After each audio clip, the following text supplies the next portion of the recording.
What is going on, everybody, and welcome to another Watch Along presentation here from the Simply Reliable Studios. It is I, the Renegade of Wrestling, JJ Williams, here to call the action of Prestige Wrestling, and I am joined for the first time by our Canadian friend, Ash, or as we were calling you over on the TNA broadcast, Ash, not by elegance.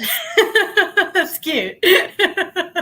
How are you doing tonight, Ash? I'm doing well. I'm really looking forward to this show. I'm excited to see a lot of these names that I'm familiar with and some new people as well.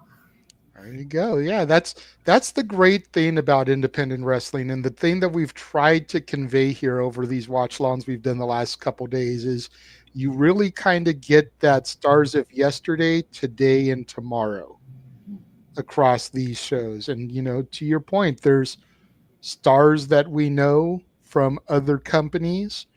There's stars on the rise. There's stars, that have kind of been inactive for a while. We've got the former iconics, the inspiration, are going to be on the show here tonight. One of them recently became a mother, hasn't really wrestled a whole lot since becoming a mom. So this is like their first time back. So there's kind of your stars of yesterday, if you will. We got Leon Slater, who's, as we speak, wrestling in the main event on Impact against Brian Myers, because that was a taped show ahead of Unbreakable.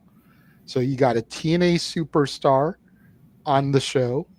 And then you've got some guys that I'm not really all that familiar with, that you've never really heard of before, the Stars of Tomorrow. And it's really kind of fun to see how all these things kind of come together on the independent shows. Right? That's cool. That's the cool thing about the independents. It's like a melting pot of different styles from different promotions. Absolutely. Like an actual proper buffet where there's a little bit of everything for everyone. And that's the way wrestling's supposed to be.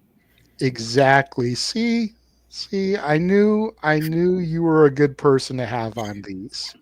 You get it. You understand. A lot of people, we had people yesterday while James and I were doing the Dragon Gate show. They're like, "Why are you covering all this independent wrestling?" And it's like, this is why. You understand it. So it's like everything that you just said is the exact reason why we're doing all these. And you never know. You might find a new favorite wrestler every year today. Be like, oh, wow, that's what this person does, and this is where this person works. I might check out that promotion now.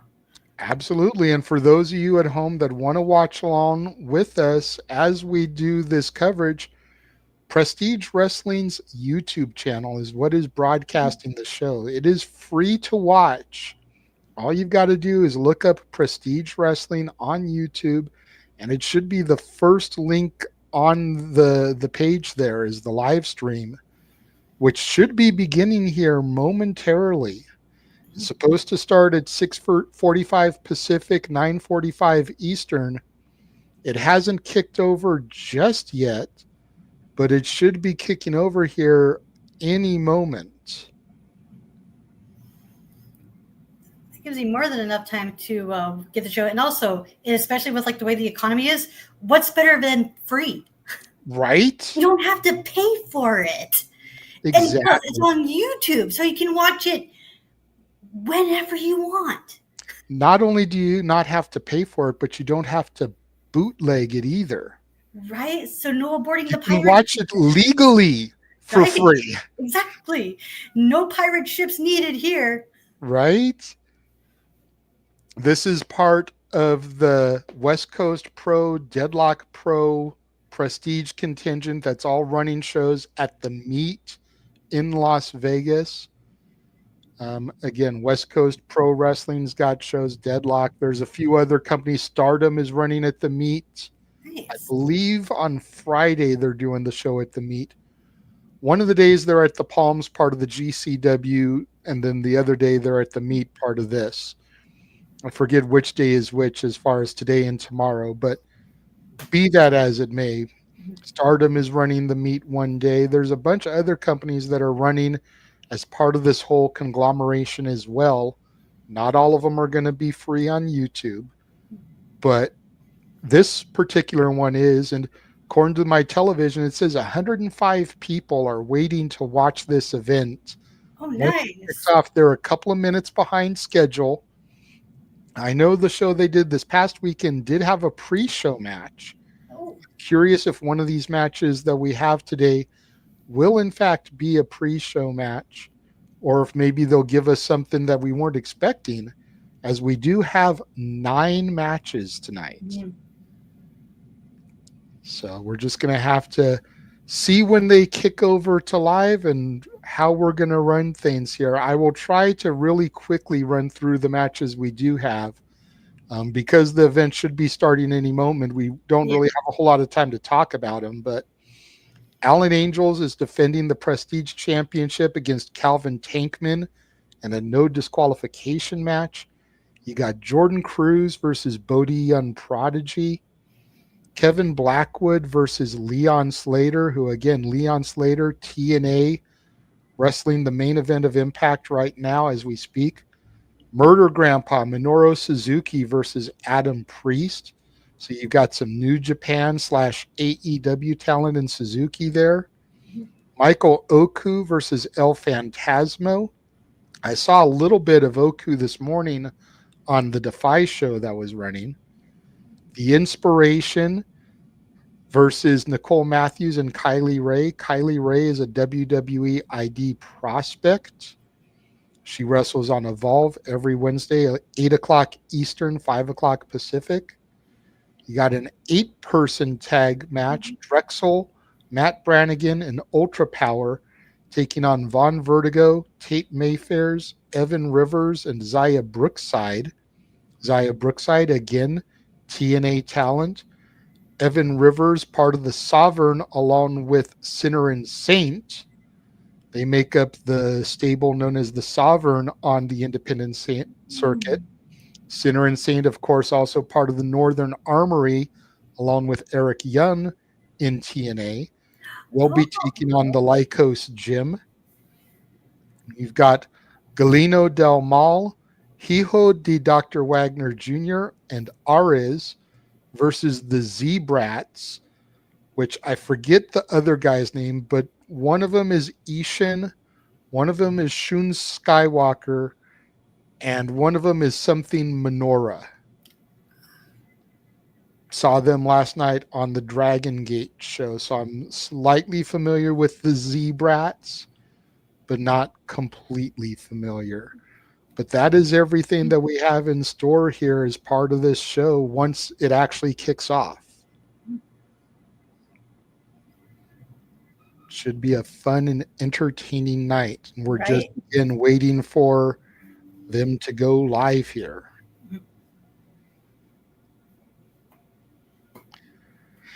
Out of those matches, what is it that you're looking most forward to, do you think? I want to see how what's his name, Priest fares up against Murder Grandpa, because oh my god, that's gonna be hard hitting. Yeah, right.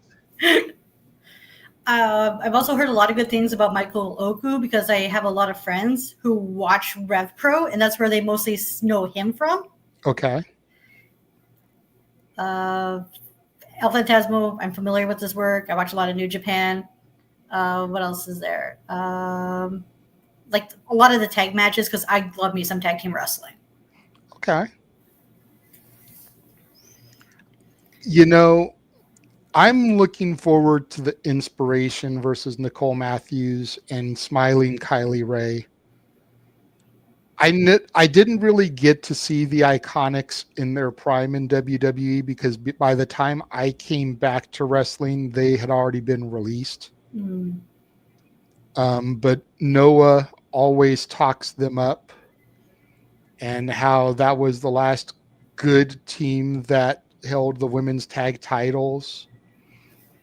And then Kylie Ray, again, I've seen over on the Evolve shows and saw her wrestle last night as part of the ID tournament, and her theme song on the independent circuit is the Pokemon theme. Oh. So just seeing somebody come out to the ring to the Pokemon theme was enough to make me laugh. That's pretty cute. It's like I forgot what team. That reminds me of like this one team. They were called the Super Smash Brothers, and they would come out to the Mortal Kombat theme.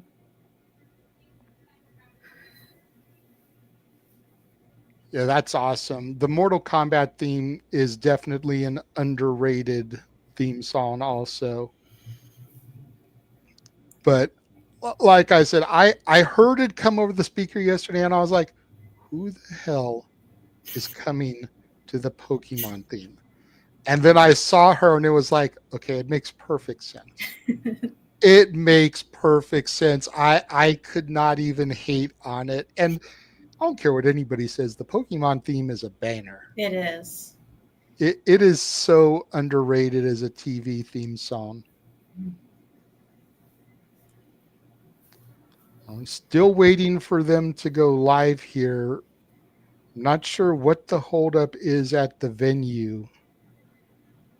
Maybe it's people still trying to get to their seats. Maybe it's meet and greets, as a lot of these shows do tend to have meet and greets beforehand. So we apologize that the action has not begun like it was supposed to, but maybe they decided that since there isn't really a pre-show match, that there's no need to kind of hold off the start time and they can go right at 7 o'clock Pacific, 10 o'clock Eastern instead. 110 people waiting, though. That's pretty good for them. Right? That's a really good showing. You love to see that for an independent show. Exactly. Like that's what you want as like a promoter. You want more eyeballs on your product. You want more people to come to the shows, spread the word of mouth, be like, oh yeah, guess who happened to be on this show? And some people will be like, oh my God, that person was on that show.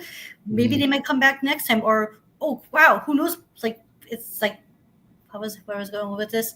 You never know who you're going to see. So that's what entices people to go to the show. Yeah, absolutely. Absolutely. That's the way to do it. You know, you always want to try to get that diversity to try to attract eyes to the product. I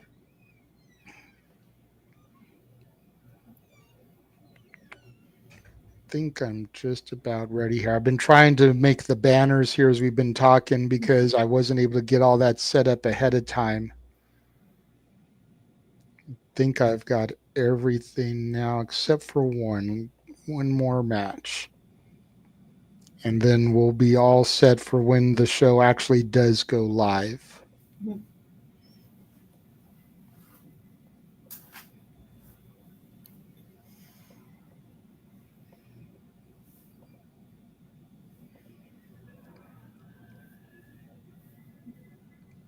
Okay. Which hopefully will be any moment here. Right.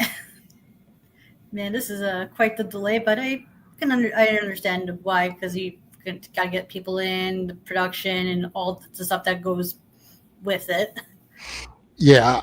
You know, and when you're running multiple shows at a venue, you know, if the show before it runs a little bit over, then you've still got to clear the room, try to do some cleanup, take the tickets of the next group of people coming in. It looks like the GCW contingent has been running things really efficiently. The shows have been going about 2:05 to 2:15. Okay. And then there's at least an hour to an hour and a half break in between shows to clear out, clean, and then get the next group in. So I don't know. Maybe it's not running as efficiently for this contingent, but you know. Nick is here. Nick from the Spaces, the guy that always pops in and asks the food-related questions. Good to see Nick in the room. That pops me. It's like I wonder if it's like questions like, what food question is this boy going to ask next? You know, sometimes it pops me, and sometimes it drives me nuts. I'm not even gonna lie, because it's like if we're having an intense conversation, you know, even if it's not getting heated, but just like real in-depth convo, and then it's like you throw to him and he asks a food question, it's like, bro, what are we doing? It just throws off the just groove. killed the mood. Yeah. But if we're just bullshitting and he does it, it's like, okay, whatever. But it's all about time or place, and I'm sure at some point he's going to put something food related in the chat room for us to answer in between of that. As he do. Yeah, I'm starting to think they're just going to go live at 7:00. And there's not going to be a pre-show here, which is fine because that just kind of gets them caught up. There's no bumper though. 136 waiting now, according to my television. Oh, nice. That's more people. Mm-hmm. Plus, however many people are actually at the venue. That too, yeah. So that's good. Greetings, Cleaver. Good to see you in the chat room. Colin Andrew from the No DQ team has been the moderator of the No DQ review these last few weeks, and there's a bet going on the main event of night 1 between Seth Rollins, CM Punk, and Roman Reigns. Each one is represented by a member of the No DQ team. Yeah. Cleaver, Papagino, and Virtue, the regular moderator. Whoever wins will get to moderate the show on the 22nd coming out of the WrestleMania weekend. So make sure you tune in to that review to see who ends up hosting that show. Well, that's going to be fun. Oh, yeah. So much on the line this weekend across all kinds of different shows. You never know what's going to happen. And again, apologize for some of the awkward silence here. We're just kind of waiting for the show to kick off because we know we don't really have time to go in depth on these matches, nor are we really familiar with some of the storylines heading into these matches. So we can't go too in depth. We're just kind of waiting for the show to begin to really get into things. Yeah.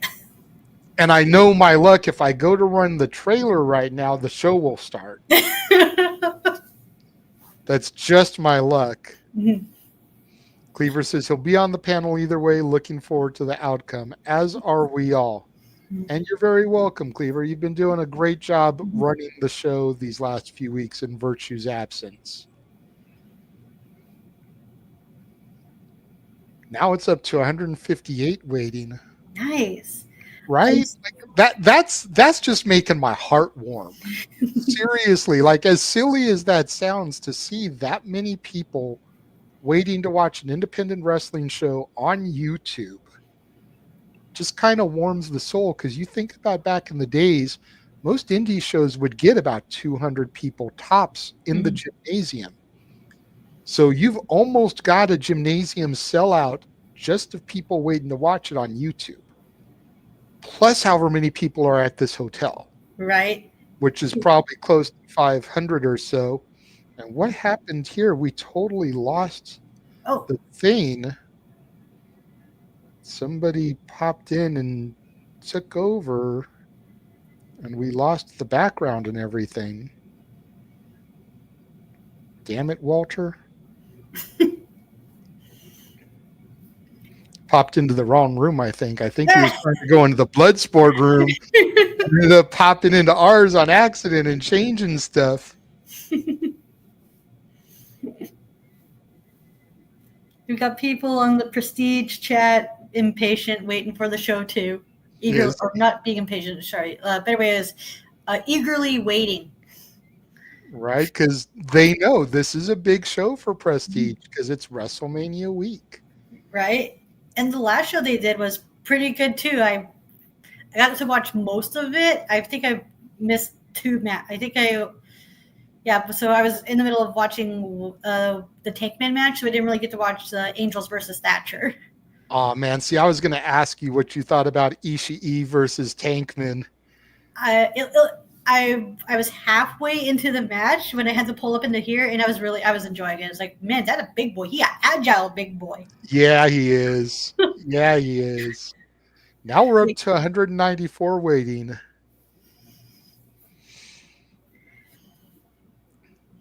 And yeah, Nicholas Cleaver is the dude to ask the food questions because he's actually a chef in a restaurant. So Nick's in the comments saying, "Don't make me challenge you to a food off to call him." see, Nicholas doesn't know what he's getting into when it comes to Cleaver, man. Like I said, Colin runs a kitchen, so he is the dude to have those conversations. Apparently, so did Nicholas. So. Damn, we might get ourselves a food fight here. God damn. He's been a professional chef for almost 20 years. Oh, nice. See, I never knew that about you, Nicholas. I never knew you were a chef as well. That explains the food-related questions. He's living the gimmick. And see, now it's 7:03. Like, come on, y'all. This should have started already. Right?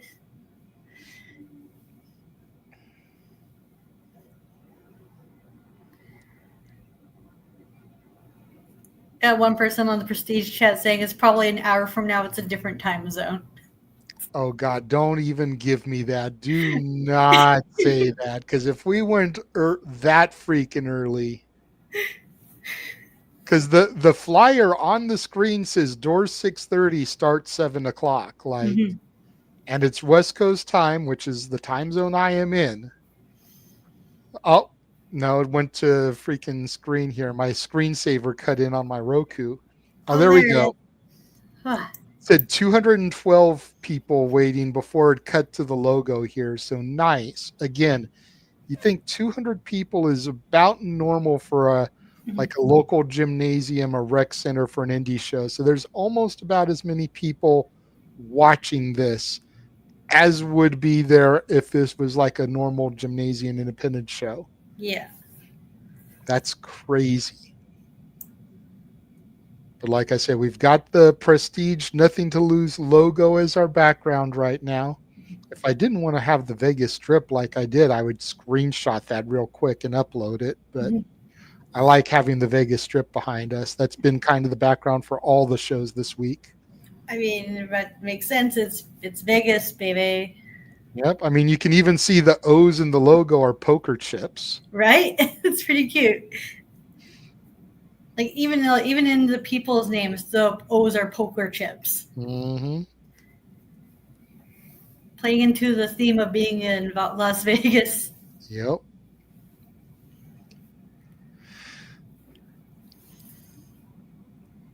Come on, y'all. You're killing me here. All right, there it is.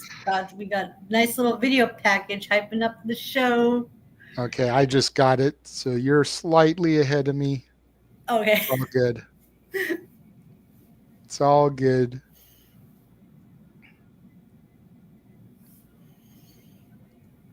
See, I think because you're watching it on your phone or laptop and I've got it projecting on the TV, that's why I have a little bit of a delay there.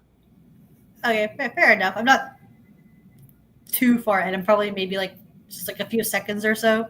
Yeah, I mean, if you want to pause it once the video package ends, and then I'll let you know when it ends for me, and you can unpause it, and that should get us in sync there. All right, that works.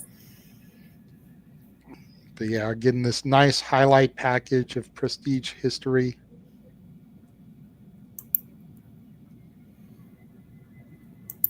No audio on the video package too for some reason. And it's back to the Nothing to Lose logo. Okay, now we're in the ring. Okay, I'm right by the ring too now.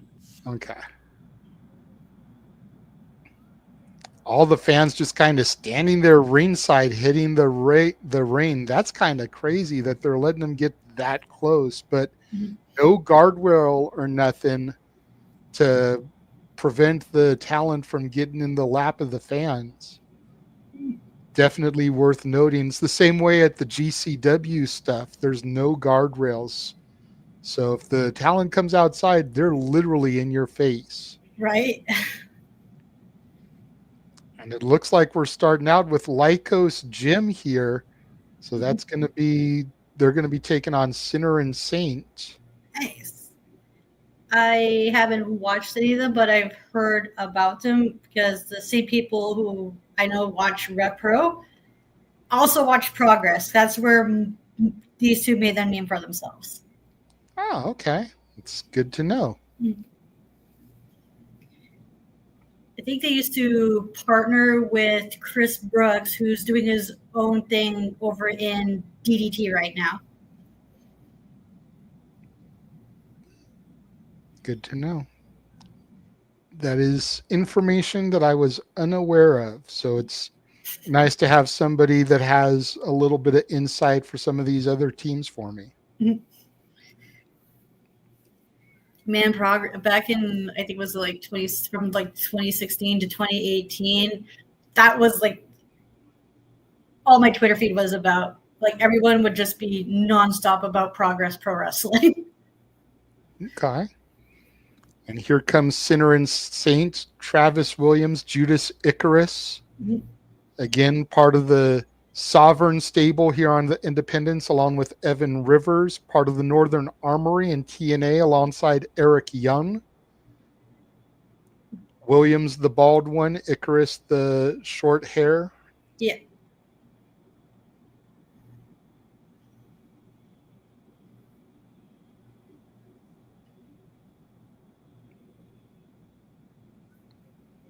And there you see some of the other companies that are all part of the contingent there. You've got Revolution or Pro Wrestling Revolution. Didn't want to say Rev Pro or Revolution Pro and get people confused, but Pro Wrestling Revolution, you've got Prestige, DPW, you've got West Coast Pro. I actually messaged, I think it was these guys, about having our logo on the ring apron. You know, it was like $750 or something. If money had been more, you know, fluid for me, I would have done it and had the Simply Reliable Studios logo on there. Oh, that's so cool. Like Wrestling with Regret and These Wolves. Oh yeah, that's right. Because Brian Zane does commentary for here. I was like listening as like Z-Man. I was like, wait, hold up. Oh wow, YouTube's Brian Zane from Wrestling with Regret. He does commentary work on here. That's pretty cool.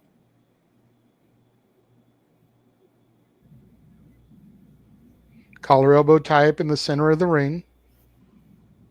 Oh, okay.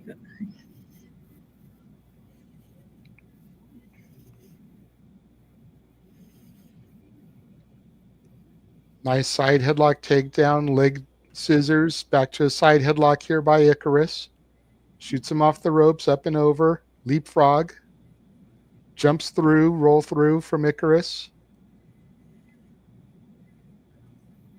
Backs him up into the ropes here. Throws Icarus into his partner. The other member of Lykos Gym comes in. All four men in the ring here now.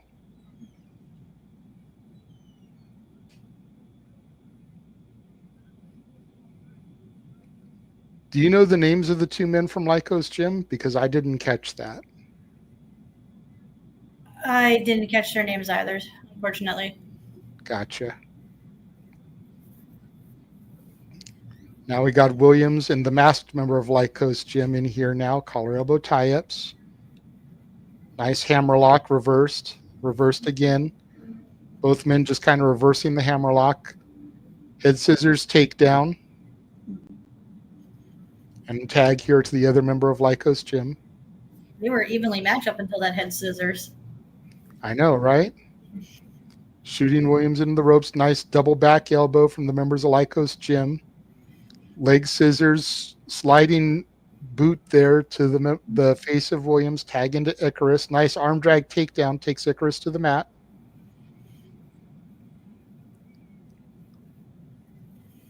This guy almost looks like a mini Osprey.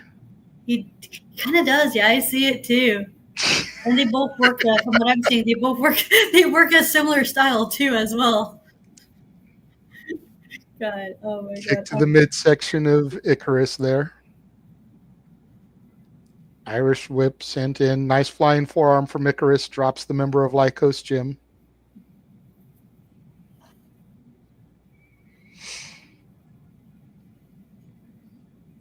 Chop in the corner, tag to Travis Williams.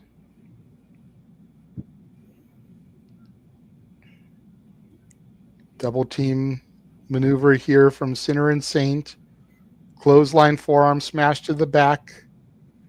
Both members of Sinner and Saint just really working over the gentleman here from Lykos Gym. 2 count from Travis Williams.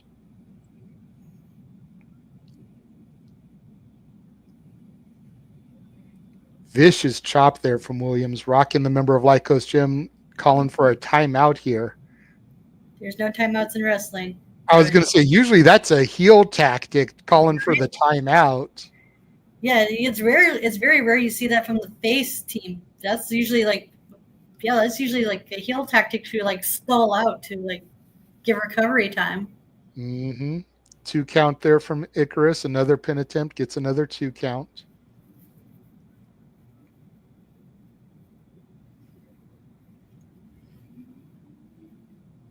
Try to reach out for his partner, but he's nowhere in sight right now.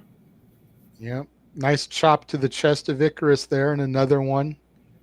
Trying to get a little bit closer to his partner, but Icarus reverses, sends him back into the Sinner and Saint corner, tag to Travis Williams. Jeez, the double team offense there from Sinner and Saint.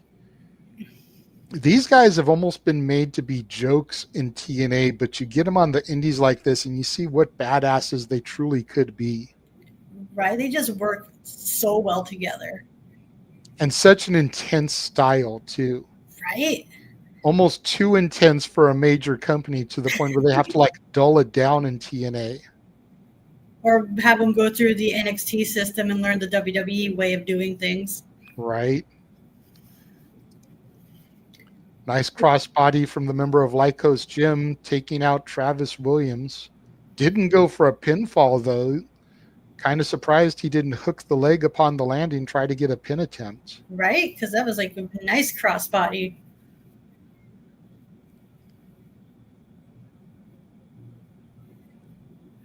Nice turnaround DDT there from the member of Lykos Gym. Spikes Williams, hooks the leg, gets a 2, kick out at 2.5.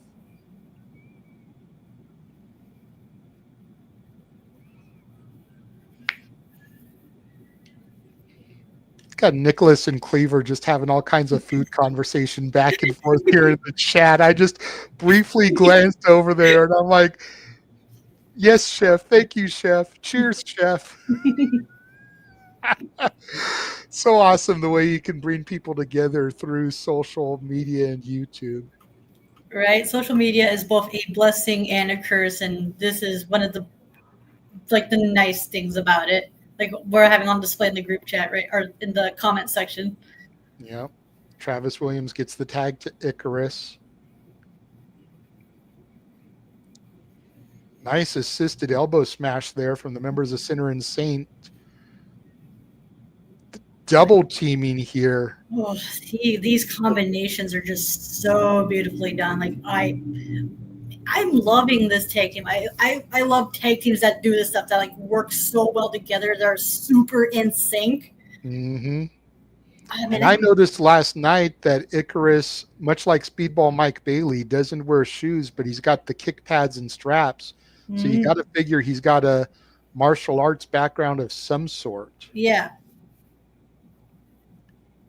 But I've never noticed him until I saw it last night. I don't know if maybe he wears boots in TNA or not, because Speedball's gimmick was the no shoes. Right. So I wonder if maybe they made him boot up in TNA, so that there wasn't more than one, to be different there. Yeah.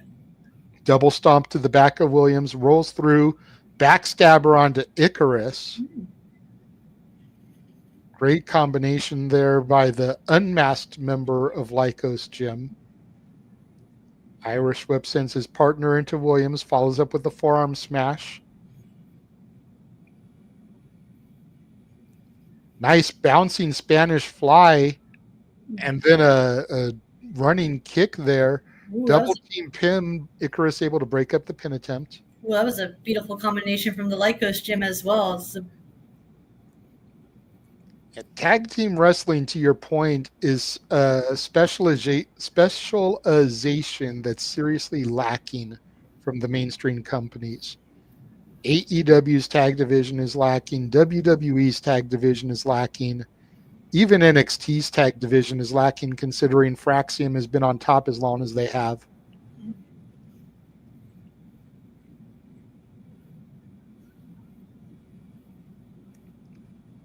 So seeing this type of tag action here on the indies is refreshing. Shows that it's still out there.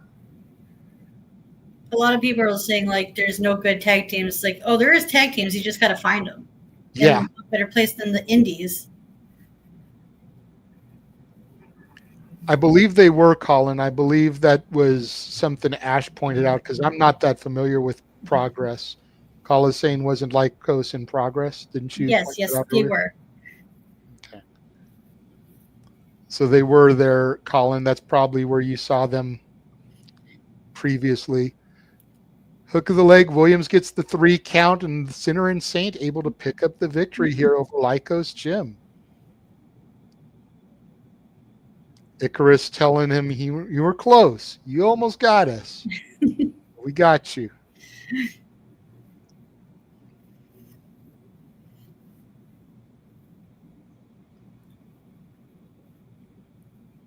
I really like Icarus these. just looks like a badass. Right? I was about to say these look like cheeky mofos. Right? Like, if I could make a stable in TNA, I would put them with the Great Hands. Because both teams are very underutilized and underrated. And I think they'd be able to feed off each other so well. Ooh, that'd be interesting. I wouldn't mind checking that out. I want to see more of Sinner and Saint. I'm really liking this tag team. Nicholas says, Ash, me, very quickly, all you can eat sushi or Chinese? I'm going Chinese. I'm going sushi. I love me some sushi. I love all types of seafood. See, I'm not a sushi guy. I'm honestly not that big of a Chinese guy, but if I had to pick, I'm going to go Chinese. That's fair. I'm more of a pasta guy than a Chinese guy. Give me Italian. I do love me my pasta too. Pasta's so good. And Cleaver pointed out most Chinese places these days have sushi too, so it's kind of a double-edged question. Hey, if you can find a place that's the best of both worlds, go for it. Right? It's a very small, intimate venue here compared to the one I saw for GCW. Maybe it's just the way it's lit, but the GCW venue at the Palms looked a little bit bigger. Proper staging and everything. This looks like it's the ballroom here at the meet. But it looks there's like quite a bit of people in there though. Yeah. But it kind of looks like, you know, a typical independent venue where the GCW one looks like it's a special venue, if that makes sense. You know what I mean? Yeah, and this gives off like old school PWG vibes, like how settings are. Yeah. Not that there's anything bad about that, but I'm just saying, like, if you're going to get a venue here in Vegas to do up for WrestleMania, go big or go home. Don't make it look smaller. Make it look bigger. Right. You want to make it more like grandiose without like, yeah. Plus, the bigger you make it, the more tickets you can probably sell. That too, yeah. You know, the smaller the venue, the less tickets you can sell. Mm-hmm.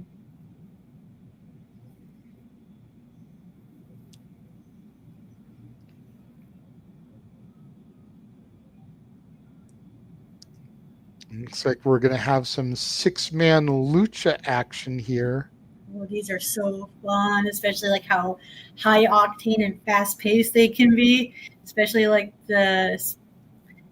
based off from the MLW Riot show we watched. Yeah, definitely. I saw Galeno Del Mal a little bit earlier. He was part of the Defy show. Oh, nice. Not familiar with Hijo de Dr. Wagner Jr. or Arez.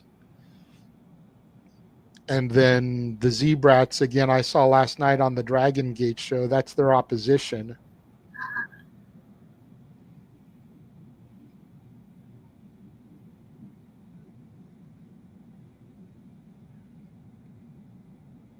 I know Galeno Del Mal is the one with the championship around his waist. I don't know what title that is. Did they specify what title that was from? And I didn't hear what they said because I've got my volume turned down so we don't get copyright pinged, but it looks Same. like it says GHC on it. So I don't know, Global Heavyweight Championship. I don't know if that's a CMLL thing maybe. Oh, or GHC, that's the Pro Wrestling Noah title. Oh, okay, there you go. And that is Ishin, Ooh, okay. part of the Z-Bratz.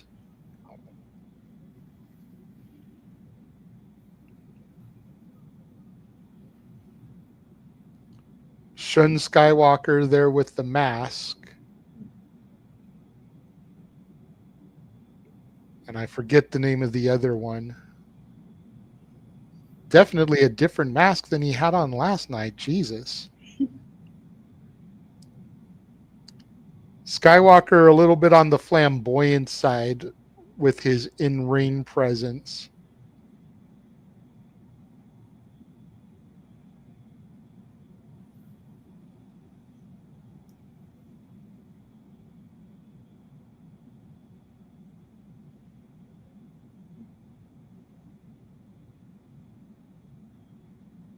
Like how in the Prestige group chat, we got people going, lucha, lucha, lucha. This gentleman on the babyface side kind of giving off a Demon Balor vibe with his face paint and everything. I think that's Arez, but I'm not positive. Don't quote me.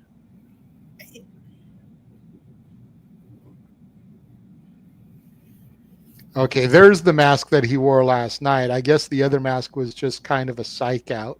Okay. Maybe it was to make fun of the other guy's face paint because it looks a little bit similar. Playing a little mind games now. Mm-hmm. Skywalker going to start things off. Crowd chanting Lucha Libre, that I can pick up.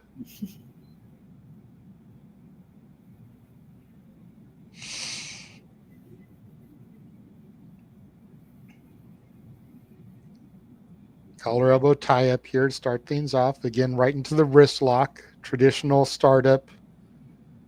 Arez flips and rolls through. Has the side headlock on Skywalker. Skywalker bounces him off the ropes. Goes for the shoulder tackle. Doesn't face Skywalker. Back elbow drops him to the mat. Gets a 1 count. Arez going for a wheelbarrow roll up. Counter by Skywalker. Both men trading off 1 counts. Arez gets a 2 count there. Nice arm drag. Another one by Skywalker. Drop kick gets swatted away by Skywalker.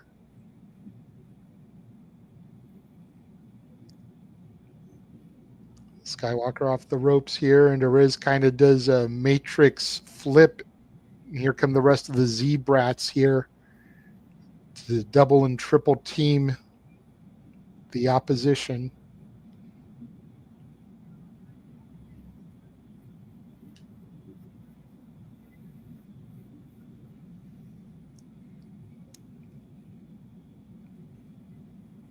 Ishin in now, taking it to, again, who I assume is Arez.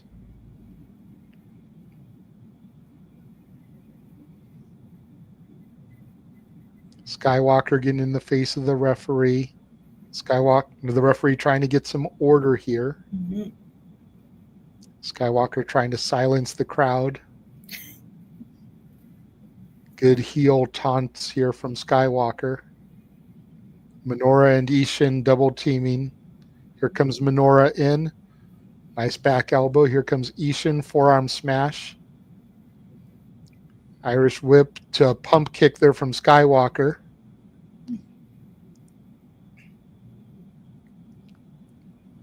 Man, Now everybody in. Nice little melee. Yeah. What was that, Ash? I was about to say, they were like, the Z-Bratz were doing like some putting the work on their opposition there. Yeah, definitely. I don't know how often the baby faces work as a team, but obviously the heels here, the Z-Bratz, are a formidable stable here on the independent circuit. Mm-hmm. You can tell they're like a cohesive unit, like of how in sync they are. Mm-hmm.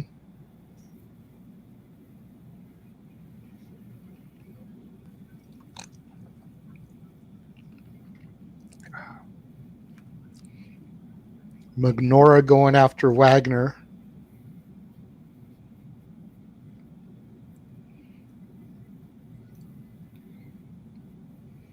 Kind of waiting for the referee to get some order here so it'd be easier. Wagner and Galeno have a meeting of the minds in the middle here. Z-Bratz triple teaming, hook of the leg by Minoru, gets a 2 count. Arez comes in to help break it up. Did they specify if it was like traditional tag or is it tornado? I think it's lucha rules. Okay. That's what it was yesterday with the Z-Bratz match, was lucha rules. So I didn't hear an announcement, but I'm going to assume that's what it is here as well. Okay, fair enough. Especially with the liberties that the referee has taken here. Right. Most referees would be getting a little bit more forceful to make it one-on-one.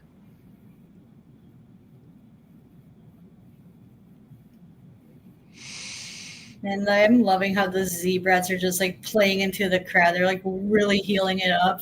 Right. Ishin and Minoru double Irish whip send Arez into the corner.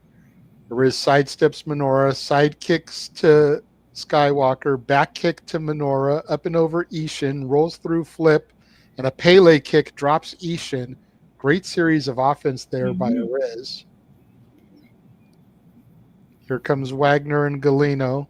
Sends Minoru into the corner. Wagner follows up, double chop. Here comes Galeno, nice forearm smash.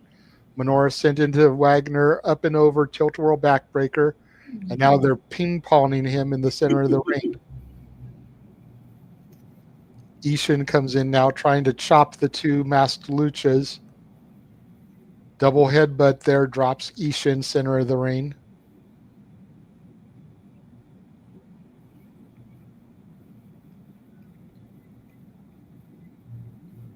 Doing some of the very good teamwork on display or from these two luchadors.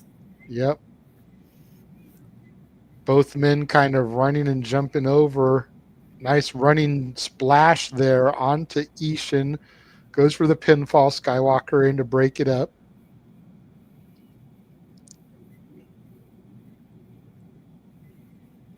Wagner and Skywalker now center of the ring.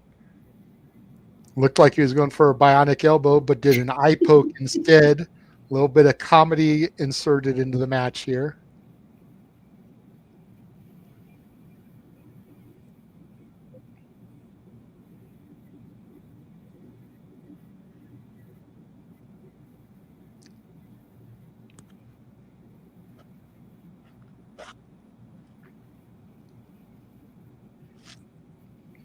Vicious chop by Wagner sends Skywalker down a little bit. Irish whip reversal, up and over goes Wagner.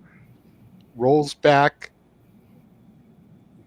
Nice shot to the back of Skywalker. Skywalker double hook. Nice driver there. Hook to the legs. Gets a Very 2 well count. done. Nice innovative offense there by Shun Skywalker. Galeno Del Mal now trying to get the crowd into this. Galeno is a beefy man. Let me see him in the meat division against somebody like a Powerhouse Hobbs. Oh, that'd be lovely.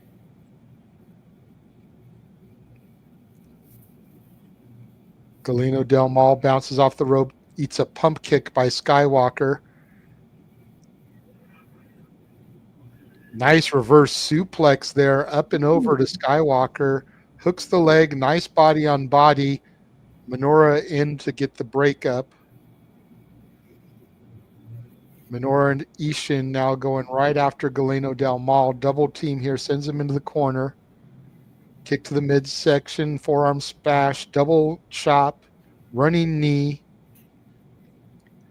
Double team vertical suplex sends the big guy up and over. Minoru hooks the leg. 2 count. Arez in to get the breakup. That was a very nice save there. Both men trading forearm shots now, center of the ring. Minoru has the upper hand right now.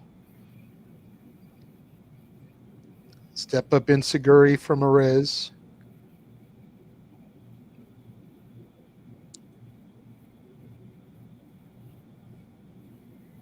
Springboard over the ropes. Punt kick. Looks like we're going to go for a moonsault here, up and over into the crowd. Okay. Again, not a lot of room there before landing on people. And I can't tell if there's gym mats down or if that's all concrete.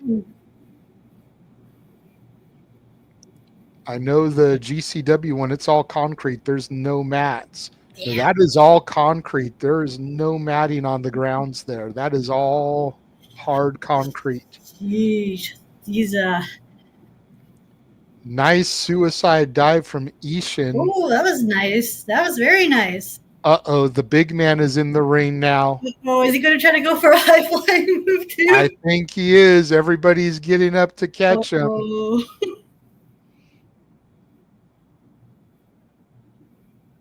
Everyone's in position. Here comes Galeno off one rope, off the other rope. Up and over goes Del Mal, taking out everybody at ringside. Oh, that was very well done. That could have gone so bad, but he stuck the landing. Yep. Man, the big man can fly. It's that lucha in him, man. Mm-hmm. Luchas are taught to fly before they're taught to walk. Del Mal throws Ishin into the ring. Ishin reverses out of whatever ill intentions Del Mal had, tries to get him up for a vertical suplex. Second time he does. Oh, nice. Lateral press here, kicks out at 1. Headbutt from Del Mal. Pulls the elbow pad off. Nice lariato, turns Ishin inside out. That might be it.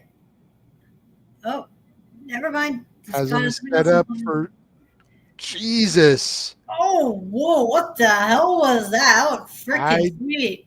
I don't know what it was, but it was effective as Del Mal gets the 3 count off of that innovative offense there.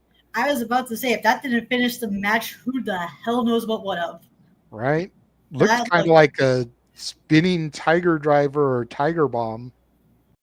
Right? Whatever it was, it got the job done. Like, call it what you want as long as you call it effective. Right? Super effective. Baby faces here with the victory.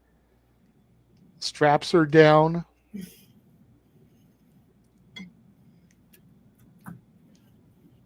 Great showing there by Galeno, Del Mal, Wagner Jr., and Arez.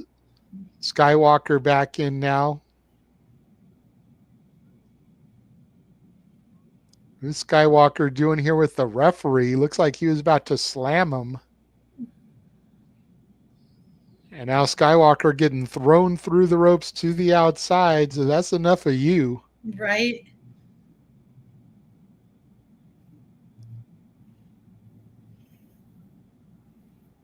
Great lucha action here. Mm-hmm.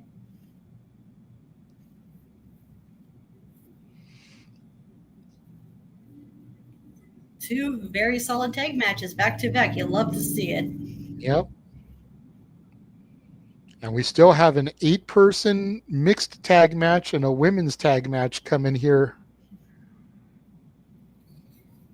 If you love tag teams, this is the show to watch. Right? Seems to be going that way so far.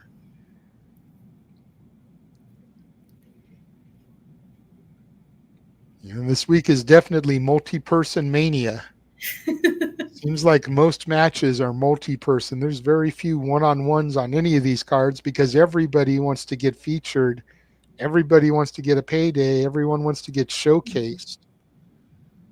The best way to do it is 6-person tags and 8-person tags and tag team matches. And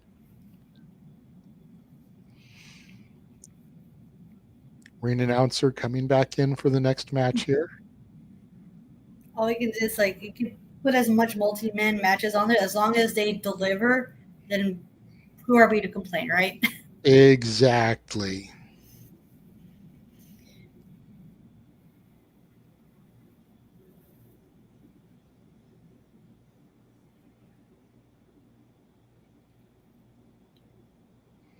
Jordan Cruz coming to the ring now.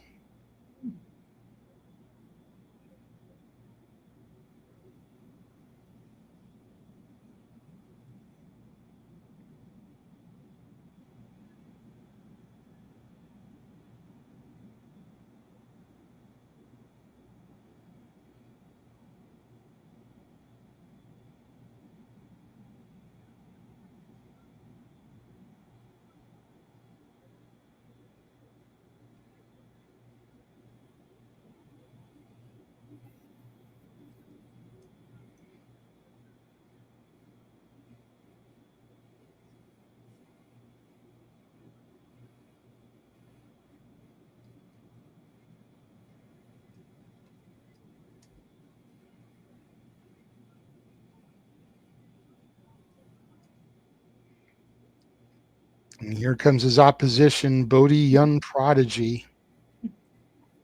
Very baby-faced looking individual here. Yeah. Jordan Cruz looks like a grizzled veteran. Bodhi Young Prodigy looks like he's in his first year. Keyword there is looks like. Right? I was about Doesn't to say, mean that is the case whatsoever. exactly, right? I was about to say Jordan Cruz looks like a scary dude. Right? You do not want to be crossing his path. Jordan Cruz looks like a dude you don't want to meet in a dark alley. That too, yeah. No, Nick, we didn't watch Collision. We've been watching TNA Impact and then this. I have yet to fulfill my obligation that I made. I haven't been able to watch Collision, but I do have it recorded. There you go. Bell sounds Oasis right after Young Prodigy there, throwing him in the corner. Young Prodigy definitely using his agility and speed. Nice sidekick, rocks Oasis. That's what you kind of have to do against the what seems to be one of those strong power wrestlers. Yep, it's definitely giving off a David versus Goliath vibe here. Not necessarily in height, but in strength. Right. Bodhi's going to have to use his speed and agility to keep Jordan Cruz on the ropes here. It's exactly what he used to get out of that, what it was about to, Jordan Cruz was about to slam him, but he just used that high-flying ability to get out of the way. Nice drop kick and then lands on his side for a pose. Bodhi in, sent up and over the top rope. Another shuffle side kick. Cruz blocks it this time. Knee strike from Jordan Cruz. Rocks Bodhi. Cruz brings Bodhi in, trying to suplex him, but the Young Prodigy with some knees. Nice springboard slingshot falcon arrow. And Cruz poses, admiring his handiwork here. I can already tell Young Prodigy is the type of guy you don't want to give an inch to because he will take a mile. Right. Vicious chop just drops Bodhi. Bodhi trying to grab at the knee pads to try to pull himself up. Shots to the midsection, but it's like a fly on a giant. Forearm smash sends Bodhi back down to the mat. That's what Jordan Cruz got to do. He's got to keep that spunky high flyer grounded at by any means necessary. Yep. Bodhi tries to come up and over for a somersault pin there. Clothesline turns the Young Prodigy inside out. Systematic at this point. Cruz should just pin him and should be over. But Cruz isn't going to just sit for that. He wants to dish out more punishment here, and that could be his ultimate undoing. Yeah, all it takes is just that one moment, and then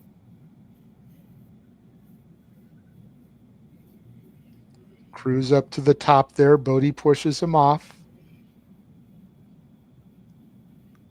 Huge crossbody delivers to Cruz, but Bodhi unable to capitalize with all the damage that Cruz has already done on the young man. You can see him clutching his ribs in his midsection there.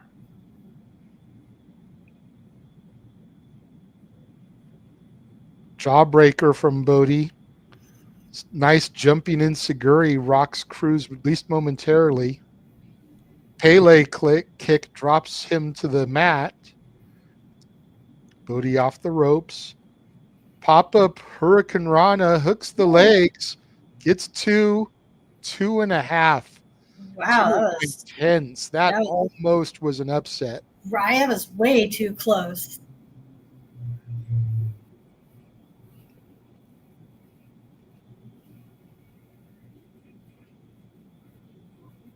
.450 splash from the young Prodigy, but Cruz catches him by the neck. Oh, wow. I've never seen that before. That's one way to counter a 450. Throws him in the corner, clothesline forearm smash, jumping in Seguri, and now Bodhi is set up on the top rope here. What is Cruz going to do? He does not look like the type to go to the top rope. He's going to go for avalanche vertical suplex. Yeah, there it is. I was about to he's probably going for a suplex. Man, he was just punishing Prodigy before he went up for that suplex. Yep. He's making sure he's staying down. Yep. 1, 2. Oh, and he pulls him back up. Oh. That could be another mistake here. Right. We've seen this before where the person's cockiness ends up being their downfall. Mm-hmm. Bodhi trying to swing wildly at Cruz, just hoping to hit something. Knee strike to the face. Brainbuster onto the knee. Hooks the leg, gets 2, gets 3, and that is it. Okay. It was all systematic from the jump, but I was afraid that Cruz was giving Bodhi too much leeway here. It was going to be his ultimate downfall. Right, because that's usually what happens, but not in this case.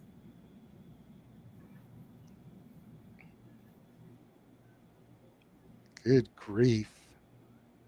Man, a lot of those kicks and chops were super gnarly, and they did a number, and it got the job done. Give me Cruz versus Brian Cage or Cruz versus Wardlow. Yes, please. Either one. Or even Powerhouse Hobbs, too. That would be good. Referee trying to tend to Bodhi Young Prodigy here. Trying to help him back to a vertical base because he can barely stand on his own. Right. Oh, my God. That number was done on him. God damn.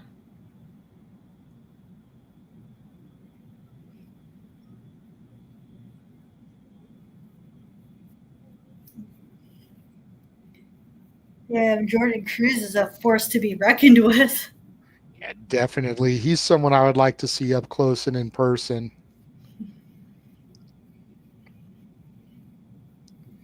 And it's about a third of our matches. 3 down, 6 to go. Man, these are going by very smoothly. Mm-hmm. Ring announcer back in the ring. Here's our next official.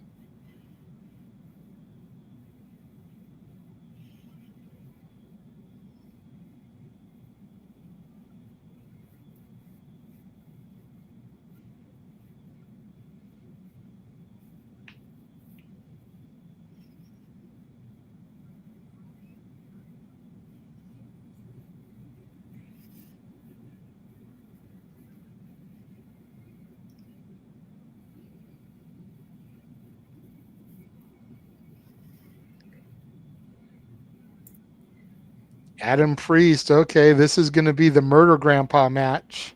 Oh, God. From one vicious beat down to another, possibly. Right. Oy. This guy at least looks like he can take a beating. Right. So it's not going to be super dominant.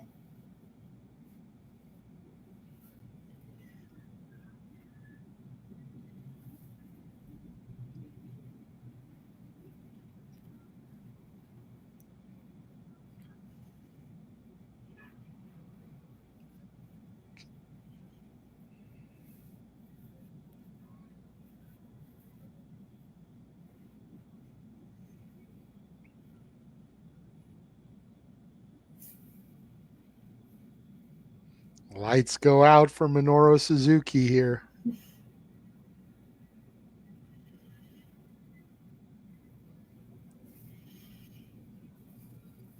Man, listen to that pop. Right? There's maybe about 300 people in this building right now, and you could just hear all of them go up for the murder grandpa. I know Noah wishes he could be calling this match. He loves him some Minoru Suzuki. I haven't seen Suzuki wrestle in quite some time. This is going to be a treat for me.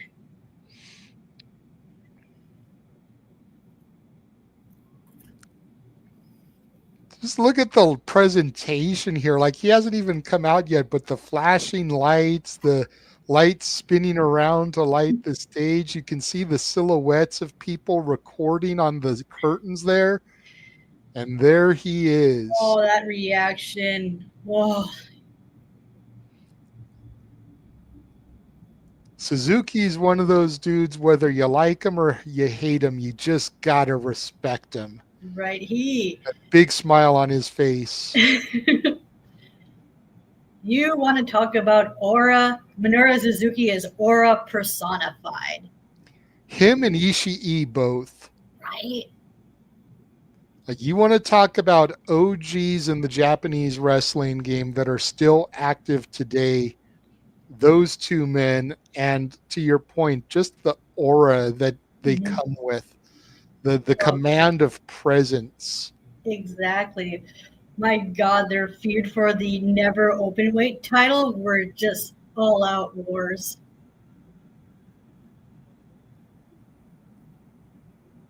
Like, you want to talk about strong style? Ishii and Minoru Suzuki both embody it so well. Mm-hmm.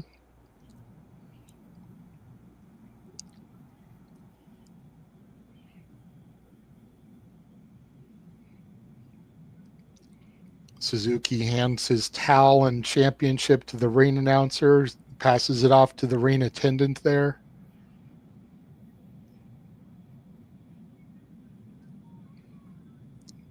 Suzuki kind of taking a moment here to breathe it in, this love from the American fans.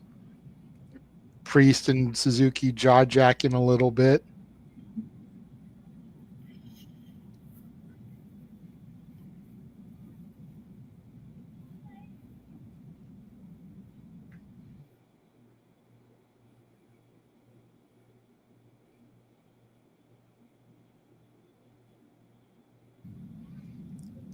I have to go for a quick second, Ash.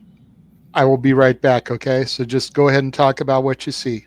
All right, I'll do my best.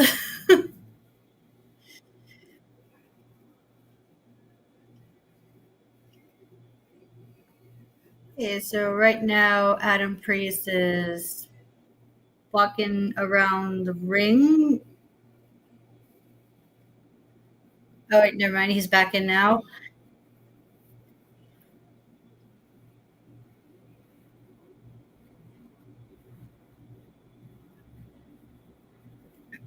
Oh, that was okay. That was we're I think we're like, but this would technically be called the feeling out process right now.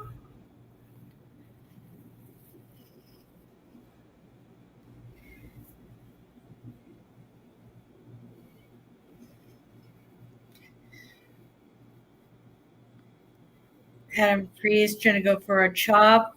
It's not very effective. Nero's offering us asking for some more, it seems. Goes Priest going for another chop. Equally as ineffective. All right, I'm back. Little man was having issues with the TV, so I had to go help him with it. His mom and dad ran to the grocery store real quick to pick up stuff for dinner. Okay. Priest rolling to the outside now, giving the double bird to Suzuki after realizing his chops were having no effect. Not at all, no. And Suzuki just kind of standing there like, come on. It's like Suzuki is an old man. You would think the young guy would be able to do something, but Suzuki is also battle tested. He is. Like, Minoru Suzuki is also another person you do not want to get caught in a back alley with. Yeah, no. I don't know if I'd want to get caught in a lit alley with Suzuki. Right? That Or a too. dark alley. Just anywhere with Minoru on a bad day. Right? Minoru goes for a chop. Priest ducks it, rolls to the outside. Jaw jack into the camera. Definitely healing it up, stalling here. So you know when that first chop of Suzuki's connects, the crowd's going to come unglued. Oh, it's going to be so gnarly. You can hear it. Especially when you consider how small this ballroom is that they're in. Oh my Or the God. Expo hall, whatever it is. Right? The echo. Holy shit, that echo.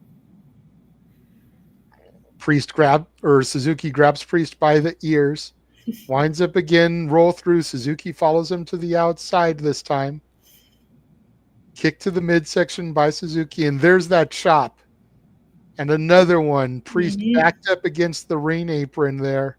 Nowhere to run. Right? You can run, but you can't escape from those chops. Minoru Suzuki will find you. Yep. Suzuki chops Priest right into the lap of one of the fans' front row there.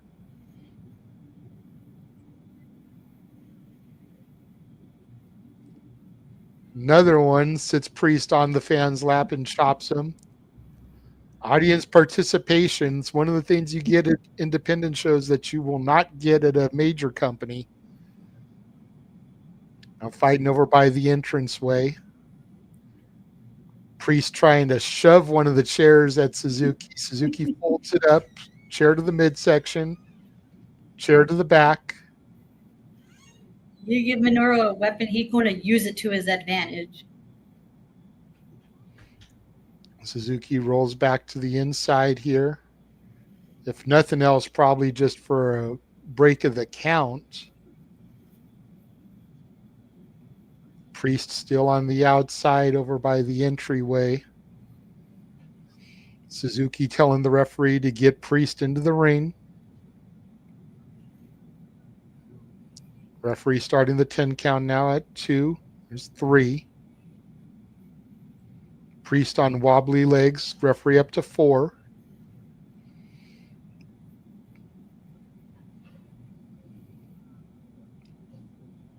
Priest slides through the bottom rope, tells Suzuki timeout, back up. And Suzuki just laughing in his face. Extends his hand, helps him up, and a chop right back to knock him down. Yeah. Suzuki just laughing like a spider playing with a fly in its web.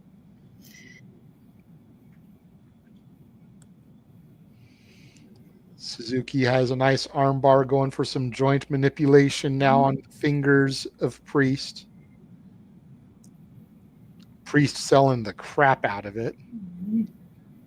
Bends the elbow back underneath him, stomp to the shoulder extension there where the shoulder connects to the joints.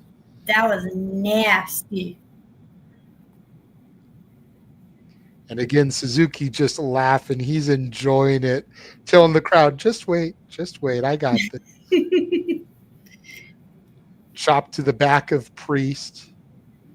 Priest tries to kick Suzuki in the midsection, but Suzuki catches him, drags him by the leg to the center of the ring, single leg crab. Canadian maple leaf, if you will, done by a Japanese man.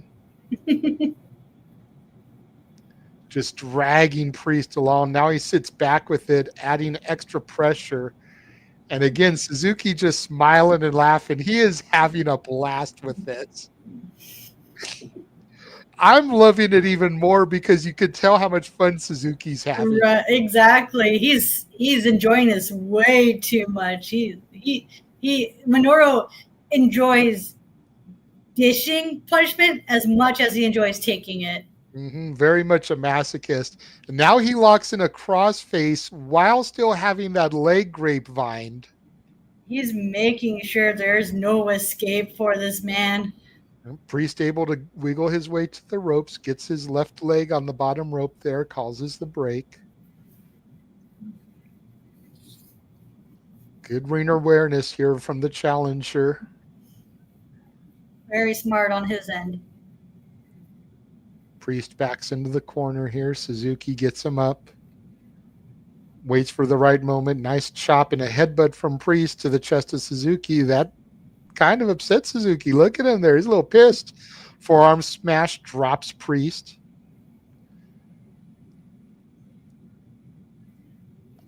Knee to the face there. And you notice Suzuki doesn't wear knee pads. So that's just bone to the face. Right. Priest gets the big boot up, rocks Suzuki, and a chop block takes Suzuki to the mat. This might be the opening he needs. It's definitely the opening he needs. Now trying to stomp the thigh there. Charlie Horse it, sets him into the figure 4 leg lock. Priest right there by the ropes. I'm waiting to see if he's going to grab the ropes for added leverage, as every good heel does. Throwing his back on the mat, adding some pressure to the legs.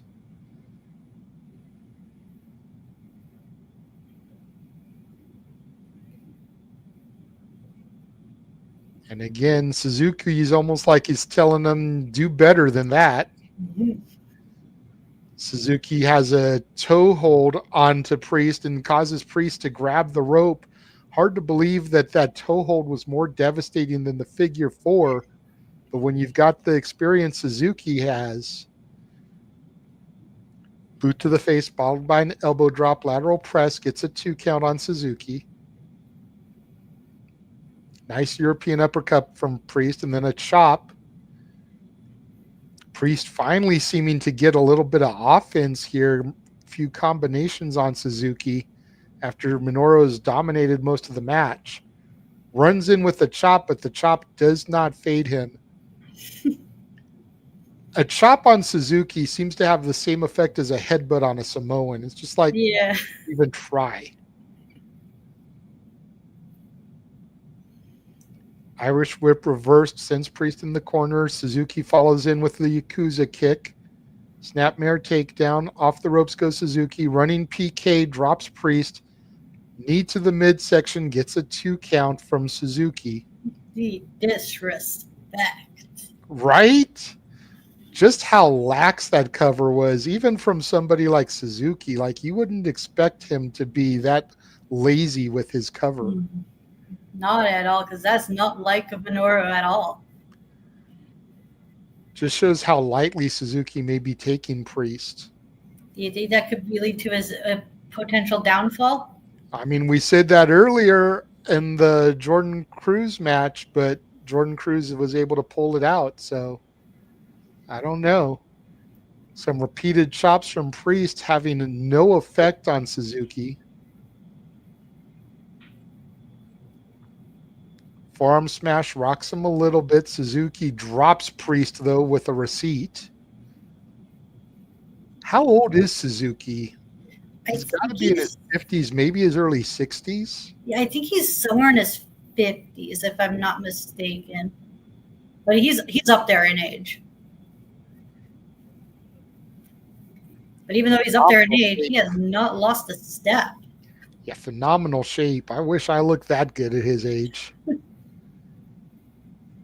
Suzuki just stomping the back of Priest. Priest up to his feast. Forearm shot. Both men trading him now, center of the ring. Adam Priest just collapses.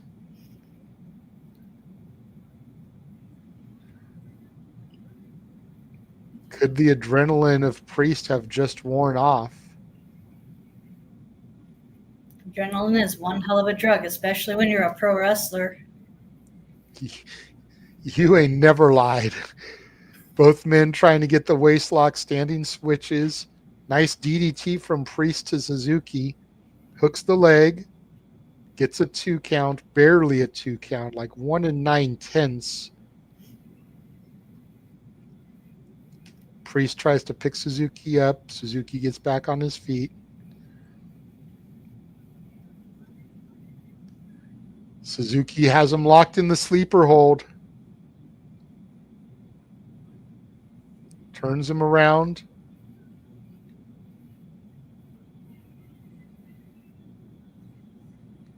Has him set up here. Is he going to be able to drop it? Cradle pile driver.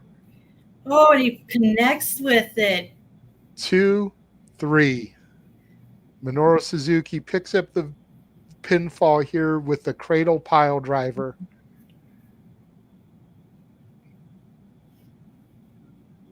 Fantastic hard-hitting match here from both Adam Priest and Minoru Suzuki. Indeed. You got to give Adam Priest credit. He survived Suzuki. Mm-hmm. Survived is the operative word there. He survived Suzuki.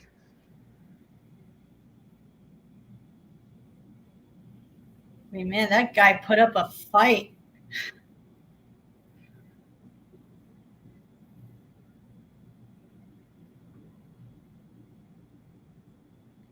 Now setting up the referee for that cradle pile driver. Suzuki just laughing. Classic Minoru Suzuki. Like I said, Suzuki laughing and having fun makes you enjoy it even more. The fact that at his age, he's still out there performing at the level he is and having a blast just says so much about the world of Japanese pro wrestling.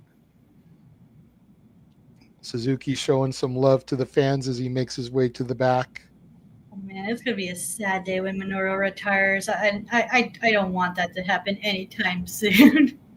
Well, yeah, I mean, you never want a favorite to retire, but I would rather him retire and live out his days than find out that he passed away, while still an active competitor. That's true, yeah.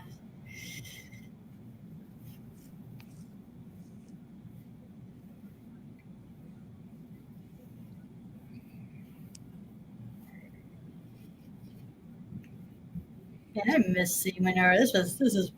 This was a blast. I love that match. Mm-hmm. I'm sure he'll be on the New Japan Resurgence show coming up May 9th from the Toyota Arena in Ontario, California. Ooh, I would love to see that. And here comes Kevin Blackwood, which means it's time for more one-on-one action as he's about to take on Leon Slater.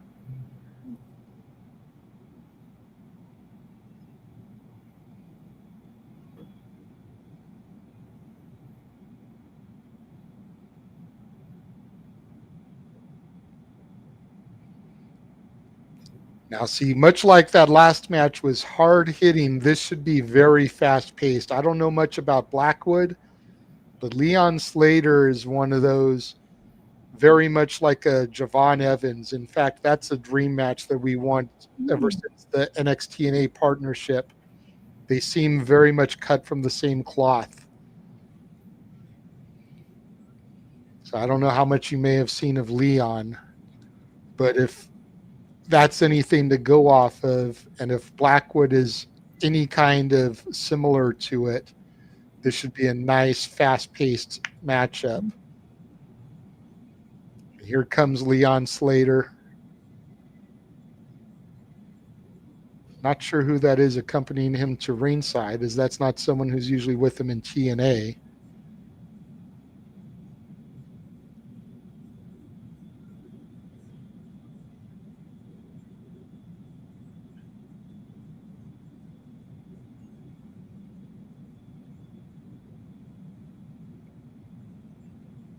Leon Slater been teaming up with the Hardy Boys as of late for 6-man action.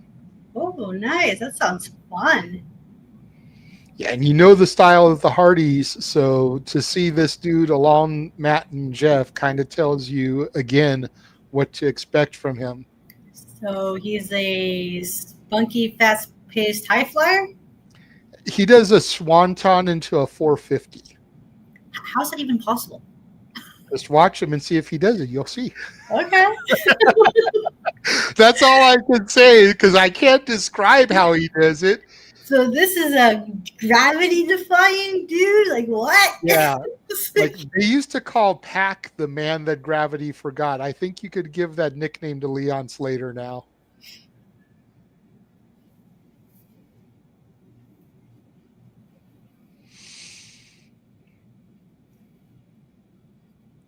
Referee calls for the bell here.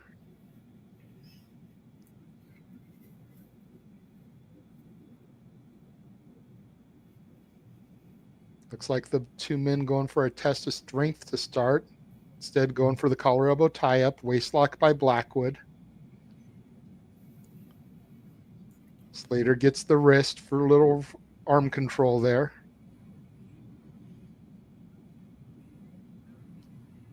Blackwood steps through, counters, back to that waistlock. Snapmare takedown.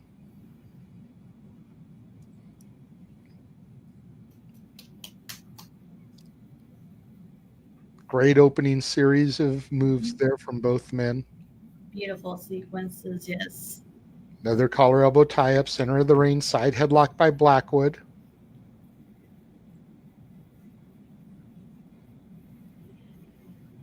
Slater sends Blackwood into the ropes. Shoulder tackle from Blackwood takes Slater down, and a nice kip up from the agile Slater. Side headlock again by Slater. He's going to do a lot more than that to keep Slater down.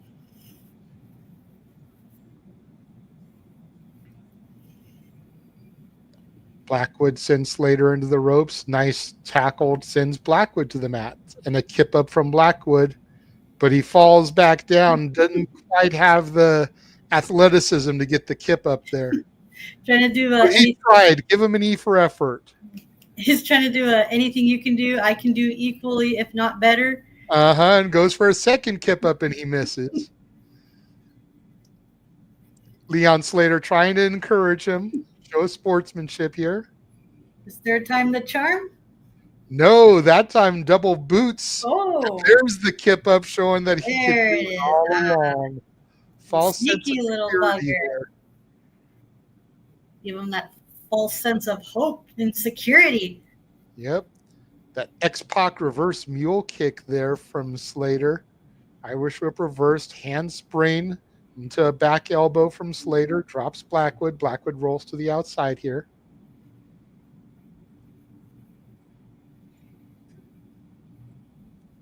Nice running boot there from Slater. Slingshot plancha over right into the front row there. And Slater's kind of motioning like, I got this. Be cool. Be cool. Checking his jaw there, making sure nothing's broken. Slater sends Blackwood back into the ring. Follows him in under the bottom rope. Hook of the leg. Gets two. Only two.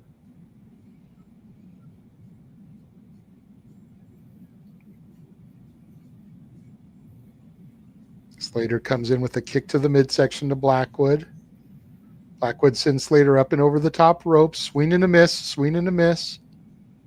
Nice leg drop there on the outside, sending Blackwood back into the inside. Guillotine leg there, catching him on the middle rope.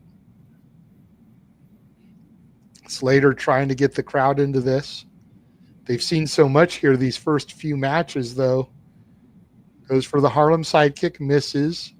Looked like he was going for a Blue Thunder bomb. Blackwood reversed. Double stomp to the midsection of Slater there. Very well spotted on the Blackwood's part. Yeah, absolutely. And now Slater rolling to the outside, trying to get a little bit of distance after taking that double stomp to the midsection. It's a good way to mess up your breathing and the airflow. Nice backdrop suplex onto the ring apron there, hardest part of the ring. Yeah, that it is. Ask Sami Zayn. He knows all about that. Right. Lateral press from Blackwood gets two. Slater able to get the left shoulder up.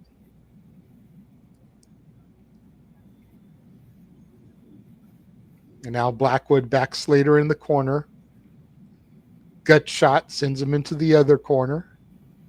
Another shot to the ribs and a forearm smash. Irish whip sends Slater in the ropes. Knee to the midsection, turns Slater inside out. Blackwood kind of playing to the crowd a little bit, like just wait and see. Another Irish whip. Knee to the midsection, sends Slater up and over. That's 2 for 2. We're going to go for Lateral a third press and one. a hook of the leg gets a 2 count. Not quite yet. Never mind. Feel like you can't put Slater down with just a knee to the midsection, even 2 of them repeatedly. It's going to take a little bit more. This is a guy who wrestles on television. You know, you can't just do something that simple. Very true. He's going to do like a lot more work done on that midsection in order for him to put him down. Mm-hmm.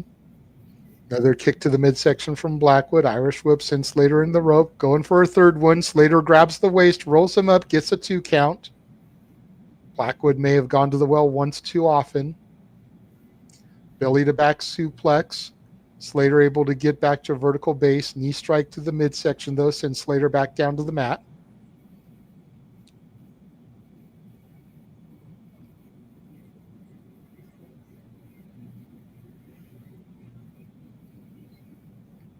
Blackwood grabs Slater by the arm, trying to pull him up to a vertical base. Stomp to the midsection, again affecting the breathing of Slater, especially after those knee shots to the midsection. Blackwood looks like he's going for an octopus stretch here. Oh, that'll do is Dragging more the damage. fingers into the side there. Hey, man, he's like really working on that midsection. Yep. I mean, if a speedy competitor can't breathe, they're going to slow down. Right, and that's exactly what you got to do for these high flyers. You got to ground them as best as you possibly can, and Blackwood is just doing that. Nice hip toss from Slater. Gets the Harlem sidekick there. Shades of Booker T. Both men down on the mat. Whoever can get to their feet first will have the obvious advantage here.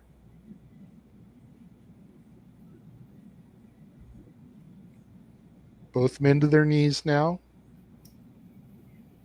Blackwood to his feet first. Slater starting to get up in the corner there, able to get the boots up and prevent Blackwood from doing something.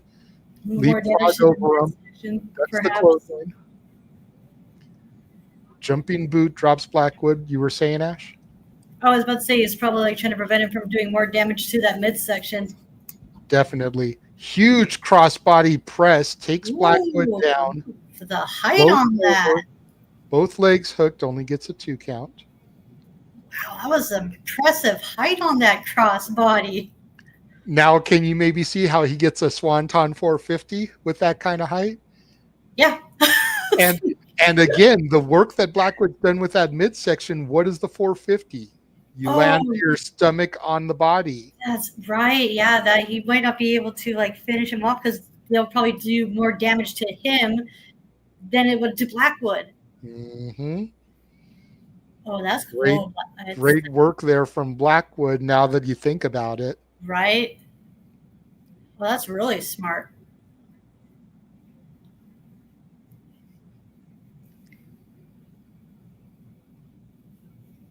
Slater trying to set him up, kick to the back.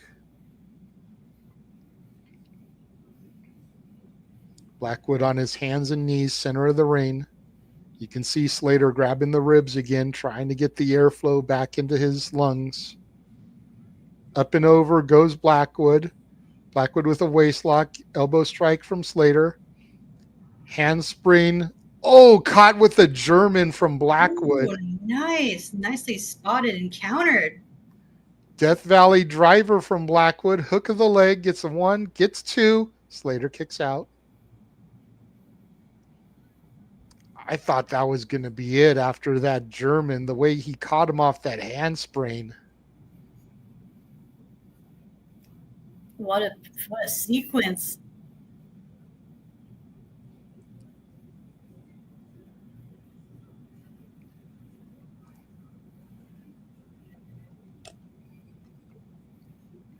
Oh, looks like Blackwood is going to take to the skies as well. Try to do something. Slater in to cut him off.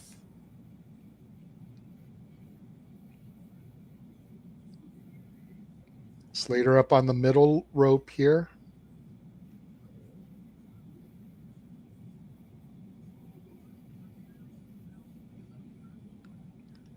Looks like he's trying to go for a superplex here, but Blackwood able to counter.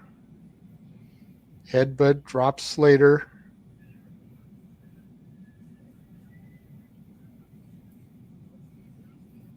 Jumping in Seguri from Slater rocks Blackwood in the head.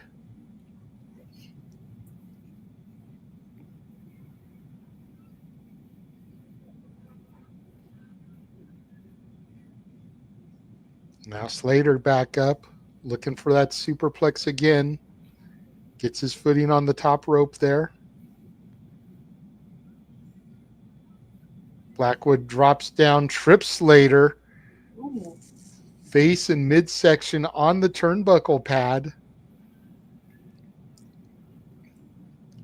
Big boot rocks Blackwood. Jumping knee strike from Blackwood rocks Slater.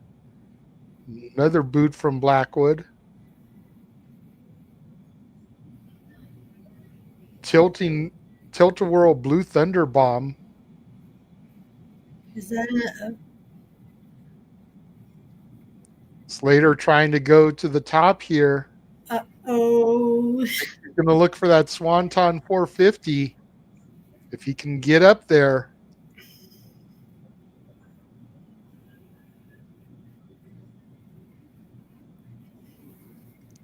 Rolls through. Ends up getting a Yakuza kick from Blackwood. Blackwood up to the top. Into a Harlem sidekick, and Slater going up again. Will he land this time around? And how much damage would it cost his midsection?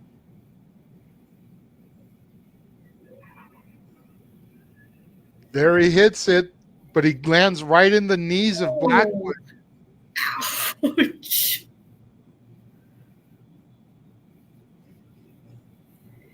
Blackwood with a coup de grace. Hooks the leg, gets one, gets two, gets three. Blackwood just put away Leon Slater here. Big victory for Blackwood. Right? Oh, like I love when this happens, when a wrestler picks apart a body, like picks apart out of like multiple body parts, and it plays beautifully into the finish.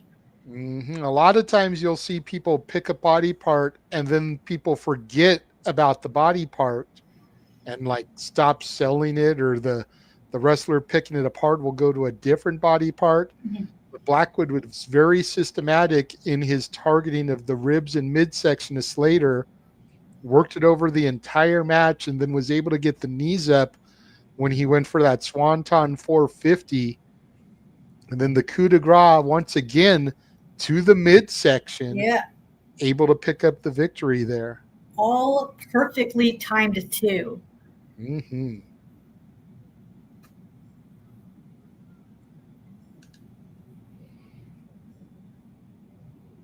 Solid match. And again, for Blackwood to pick up a victory over a television wrestler, that's going to do nothing but big things for him in his career.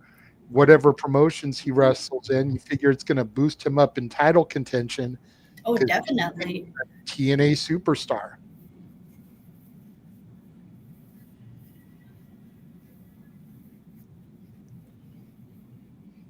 Referee and ring announcer taking turns holding the ropes for each other. Show of respect there. Both men with thankless jobs.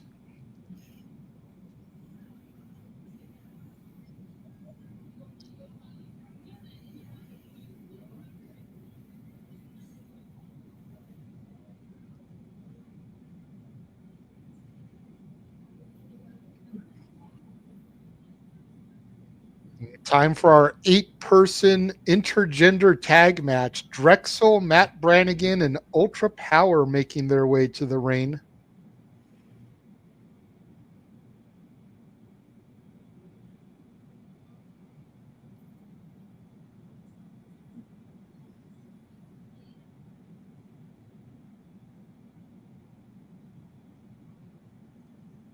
Show's fun so far, Nicholas. Really enjoying it. Another good outing from Prestige Wrestling here. Seen a couple of their shows now, and I'm very much liking what I see. They occasionally run here in SoCal. I may have to try and get out there and see them if money and transportation permits.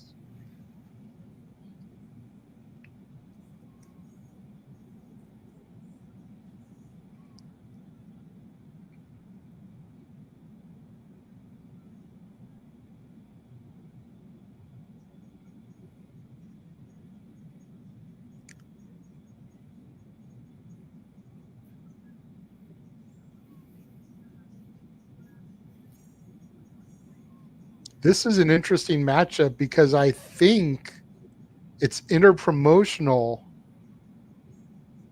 and I'm not used to seeing Zaya Brookside work as a heel. Yeah, because she's been like babyface most of her career. But Evan Rivers is an uber heel. Again, part of the Sovereign stable with Sinner and Saint.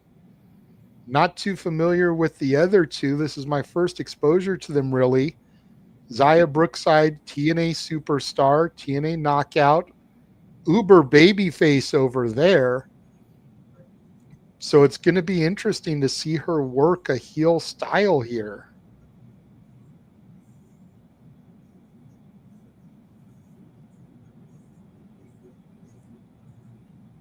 I wasn't sure if this was maybe going to be face versus face and Evan Peters was going to work as a baby or what was going to go on here. But no, they're definitely working as heels. You could tell the way that they came out to the ring.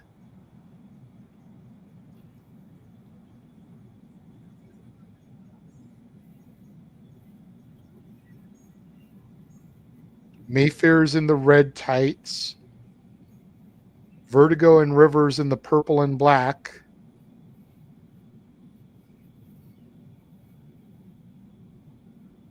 Rivers with the short blonde hair, Vertigo with the longer hair as far as the heeled team goes. Drexl's got the long ponytail and beard. Brannigan is holding the drink cup that you can buy on the Las Vegas Strip. I'm not sure the names of the two members of Ultrapower there in the blue. I think one of them's name is Jaden and the female's name's Amira. Okay, so then we got Jaden and Vertigo in the ring right now.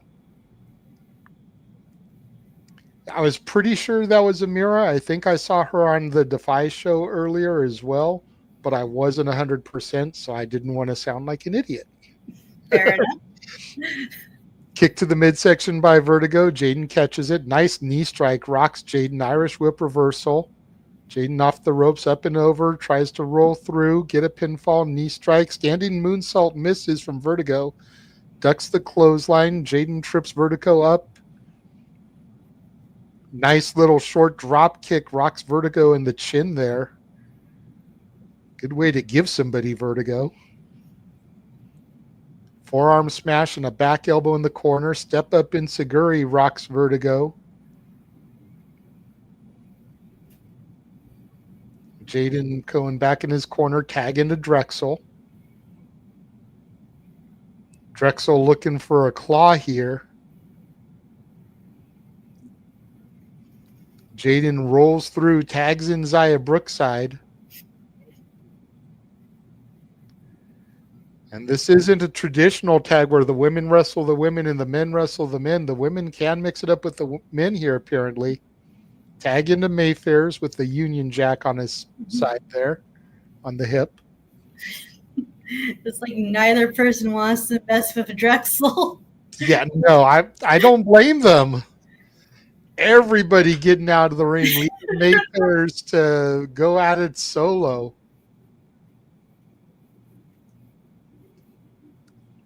Nobody wants any part of Drexl. Drexl reminds me of a flamboyant Sin Bodhi.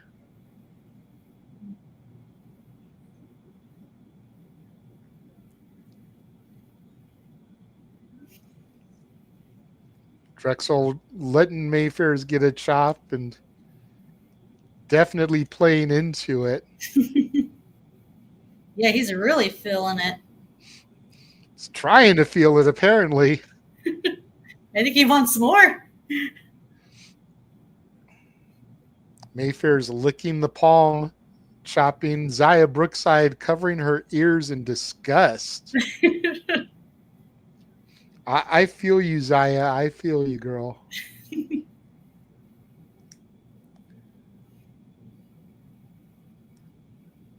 Attacks Mayfair's in the junk.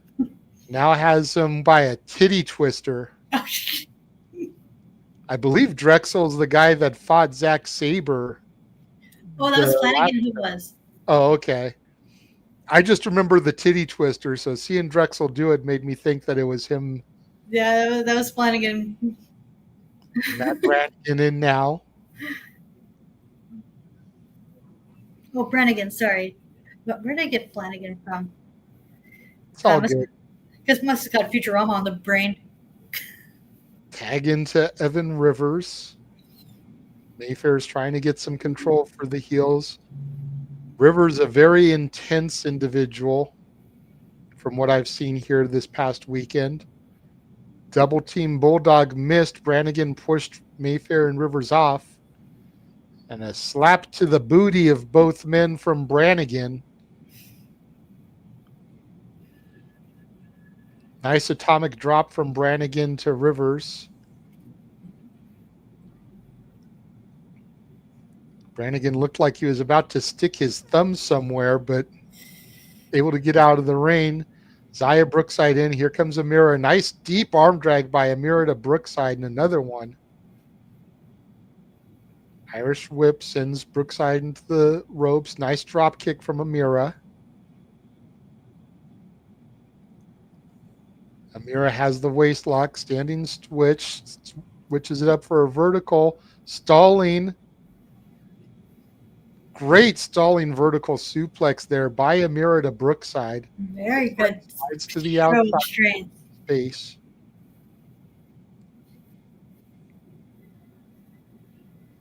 Brookside and the heels look like they are done with these shenanigans. They are out of here. Brannigan looks like he's offering the referee a taste of his Vegas Strip concoction. Referee drinking on the job, apparently. Took a sip. Heels surrounding the ring now.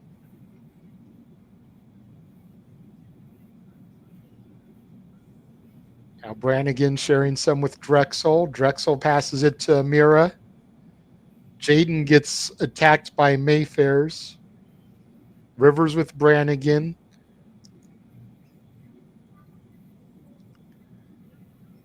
Trying to send each person up and over, but countering, landing on the feet.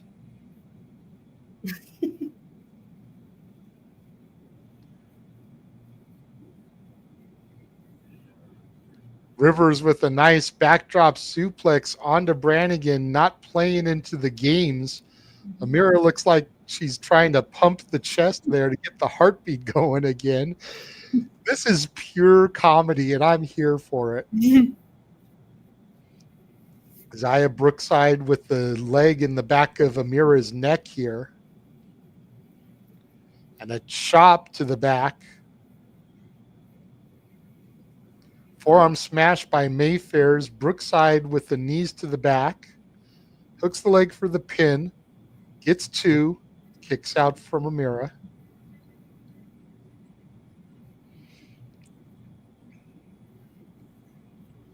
Brookside with her foot on the hand of Amira there, holding her in place. And now a stomp to the fingers. Another stomp to the fingers. We know how much the Brits love their joint manipulation. Oh, that they do. That they do. Tag to Mayfairs. And Mayfair's in there with Amira now. Snapmare takedown, boot to the back of the head and neck. And Mayfair is taking like a victory lap here. Brannigan trying to chastise face of Amira into the turnbuckle pad. And now Mayfair's climbing up to the top rope. His leg and shin into the throat of Amira. Forearm smash as she jumps down to the mat there. Charges in for an uppercut, but Amira moves. Tag into Jaden. Jaden in with the clothesline. Drops Mayfairs. Drops Rivers. Zaya Brookside has him now. Great maneuver there, dropping Jaden. Nice shining wizard from Vertigo. Nice double team combination right there. Hook of the leg from Mayfairs. Gets one, gets two. Jaden kicks out. Kick to the midsection by Mayfairs. And now boot to the back of the head and neck. Tag into Vertigo. Vertigo coming back in, focusing on Jaden. These two men started the matchup. We've kind of come full circle here now. Tag into Rivers. Double team chops. Front face lock from Evan Rivers here. Sets Jaden up. Middle figure to Brannigan.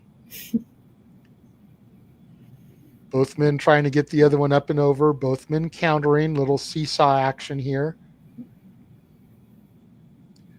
Jaden ends up executing the vertical suplex to Rivers. This might be the Bad way trying to get the tag. I was about to mention that might be the opening he needs to get the tag to one of his teammates. Yep. Tag into Drexl after sending Mayfairs up and over. Drexl takes down Rivers, takes down Vertigo, takes down Rivers again. No, Nicholas, this is free on their Prestige YouTube channel. Prestige Wrestling on YouTube. Drexel's just cleaning house right now. Yep. Jawbreaker from Rivers drops Drexl. And Drexl with the testicular claw on Vertigo and Rivers. And on Mayfairs. Oh, Jesus. Zaya Brookside comes in, kick to the back of Drexl, gets him to release the testicular claw on her three teammates. Amira back in, kick to the midsection by Brookside. Jaden trying to go after Vertigo. Mayfairs and Brannigan. Drexl and Rivers. All the heels up for the mounted punches in the corner. There's three. Everyone comes through the legs, though. All of them stuck in the corner, butts in the airs.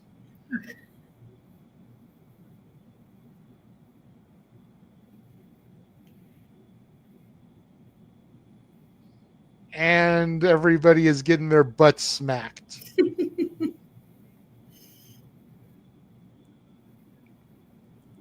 God damn it. Brannigan with the scoop slam onto Rivers there. Calling for something. Brannigan looks like he's going to the top rope here.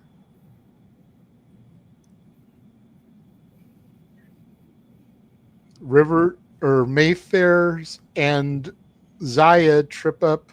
Brannigan shoved off the top by Vertigo. Amira in, takes Vertigo down. He's crotched on the top rope. Amira up on the top. Be careful, girl. Don't get hurt.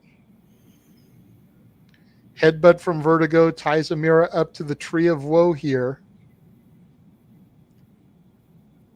Mayfairs goes coast to coast with an axe handle onto Amira. Vertigo with a swanton onto the back of Amira. Suicide dive over the top on the rest of the baby faces. Zaya Brookside drops Amira. Rivers on top now. Mayfairs with a nice suplex onto Amira. Rivers with a moonsault onto Amira. Hook of the leg, gets one, gets two, gets three, and the heels win here. That was like some awesome teamwork from the heel team there. Great teamwork and great comedy. That was just a fun match. And here comes Zaya Brookside in to celebrate with her team.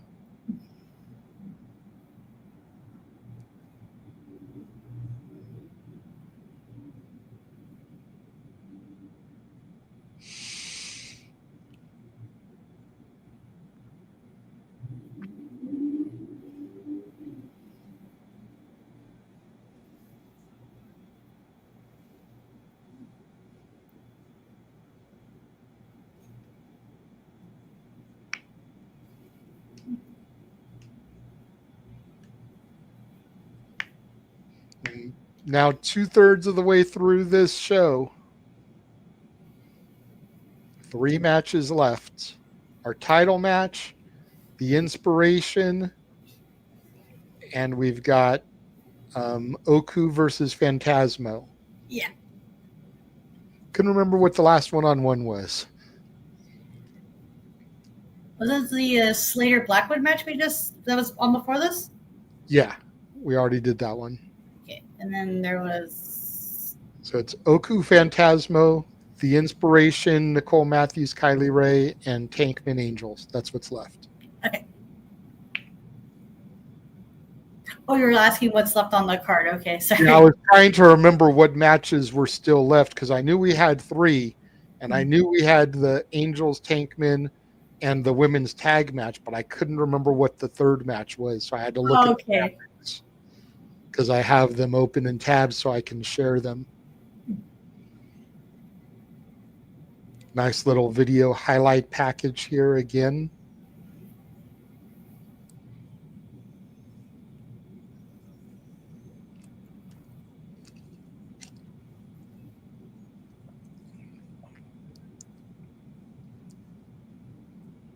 Excuse me.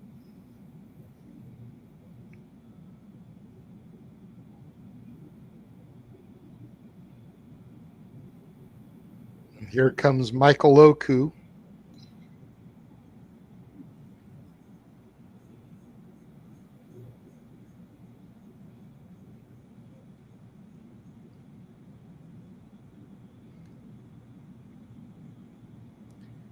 It's about what I figured. I figured the Inspiration match would be the semi-main.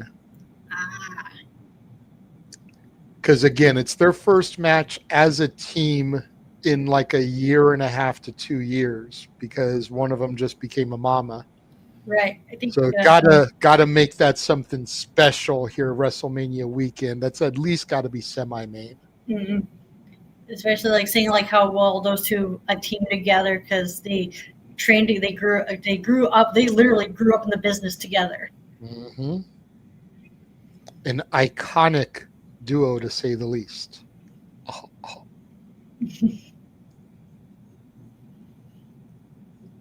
Yeah, those two won tag titles in almost every promotion they've been in, right? I believe so, yeah. I know they were WWE Women's Tag Champions. I know they won the Knockouts tag titles. I don't know what other promotions they were in together. I think they were NXT Women's Tag Champs. But I don't know their career well enough to know if they won titles on like the indie circuit and companies or whatnot. But I know for sure the WWE Women's and the Knockouts tag titles. Yeah. But I think they had the NXT Women's tag titles also. That one I'm not sure about because when the women's tag titles were introduced, that's when I was kind of stopped watching NXT. Got you. And I'm not positive either. So that's the only one I'm not sure about.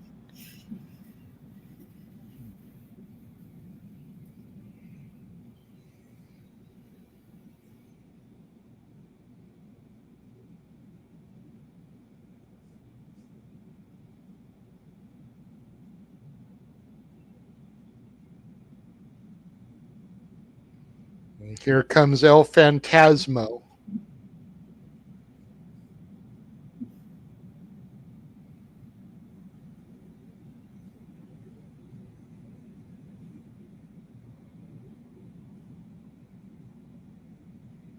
Guess he's just sticking up with the light up glasses because his light up jacket don't work no more.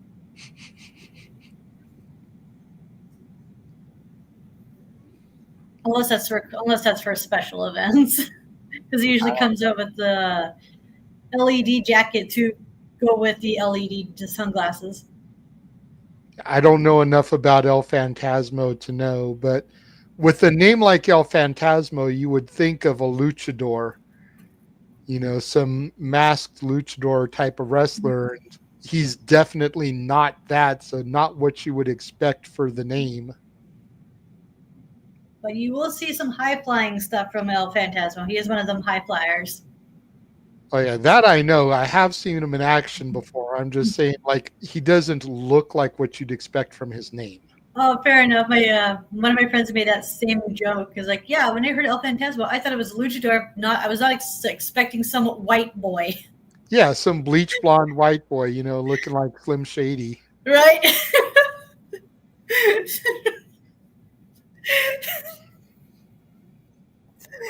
Oh my god, El Phantasmo is a Canadian Slim Shady.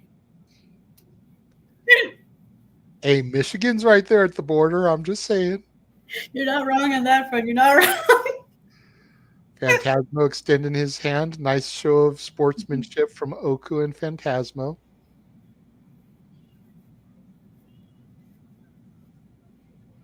And same with Oku, honestly. You hear a name like Oku and you think Japanese. Mhm. And here's this tall, skinny black guy. From England. A show of respect to Oku's valet. Oku doesn't seem to like that too much. That's his woman. Mm-hmm.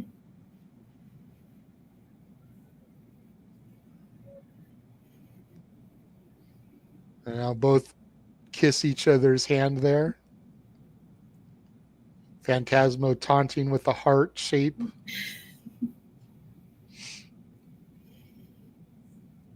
And we're into the action. Nice collar elbow tie-up, starting things off. Into the side headlock from Phantasmo.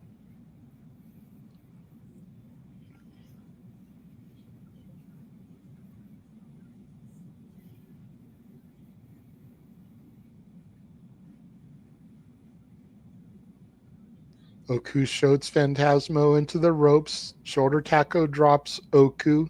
And Phantasmo flexes, kissing his muscles, Scott Steiner style. Oku with a leapfrog over Phantasmo. Drop down, roll through. Head scissors takedown, but Phantasmo counters. Oh, nice. Nice head scissors there from Phantasmo. Kip up, and he sends Oku over the top rope.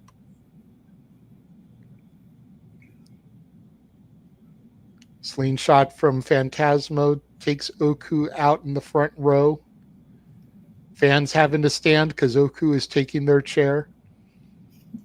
You got to figure, man, as much as people pay for the front row, to not be able to sit because the wrestlers are in your seat, like, that's kind of screwed up.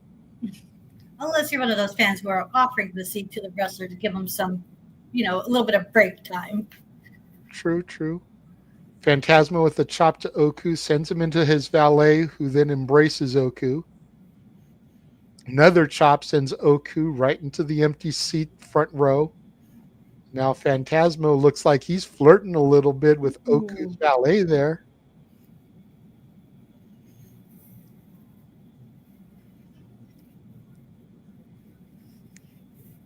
Phantasmo back in, but lateral press, forearm across the throat, gets a 2 count on Oku.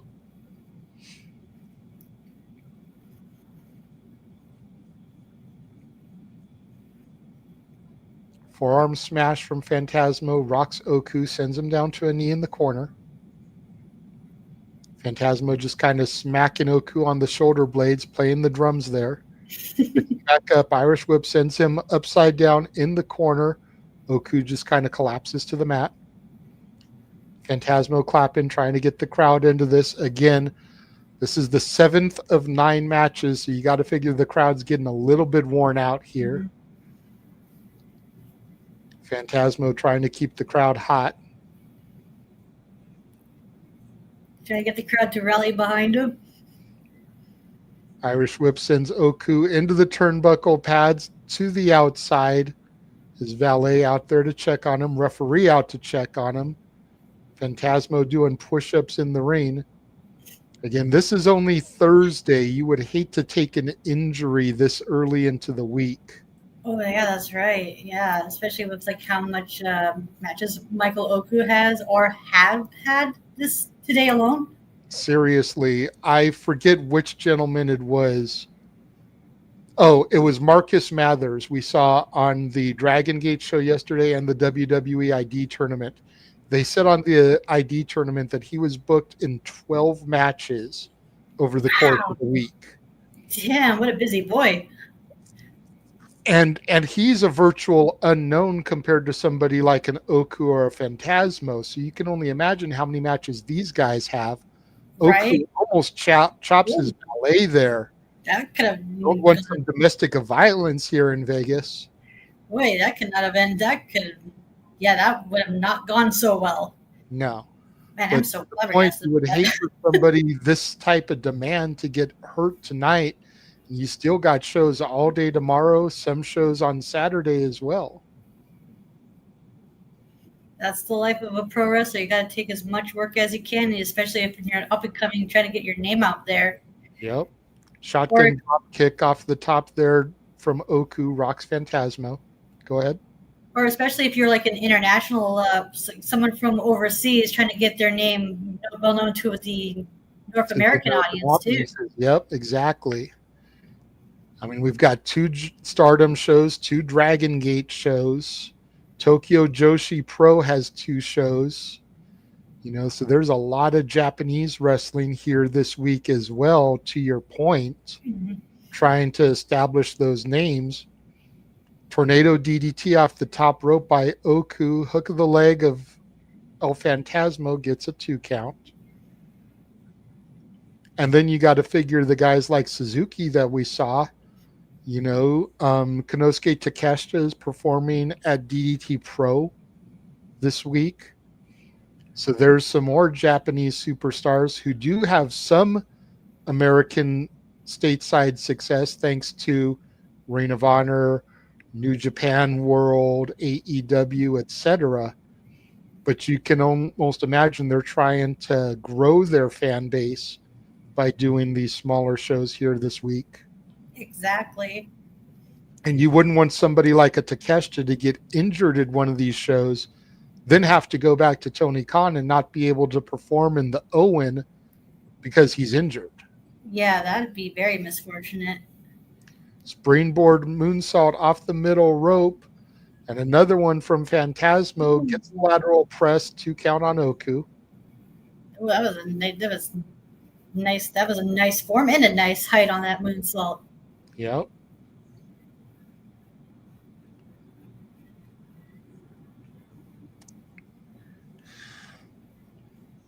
And then again, to that point, you've got people like Mina Shirakawa working on both Stardom shows. She's supposed to be at Resurgence May 9th, part of the triple threat, taking on Mercedes Moné, yet to make her official AEW debut, if in fact she is signed like the dirt sheets say. You'd hate for her to get injured ahead of that big match or before she can make her official debut. Right. If she is signed with the company, that is. Right. Based off the people that are reporting it, I would like to believe that it's accurate news information. Okay. But you got to pick and choose when you're going to make that moment to debut her. Double or Nothing around the corner seems like the opportune time. Right. Resurgence is before that in, 20 days, 24 days, give or take. Yeah, because Double or Nothing is like a big pay-per-view, and so you expect to be like more people watching. Mm-hmm.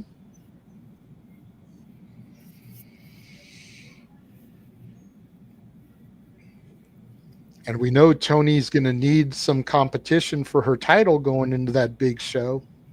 Great opportunity to make a debut like that. Phantasmo looks like he's trying to work out some kinks there in his leg. Drop kick from Oku off the top rope sends Phantasmo back to the outside. Oku eating up too much time here playing to the crowd. He needs to stay on Phantasmo. Mm-hmm. Giving him too much recovery time. Mm-hmm. You don't want to give a veteran that much time to recuperate. I don't know how far into the career Oku is, but I know the name Phantasmo has been around for a minute.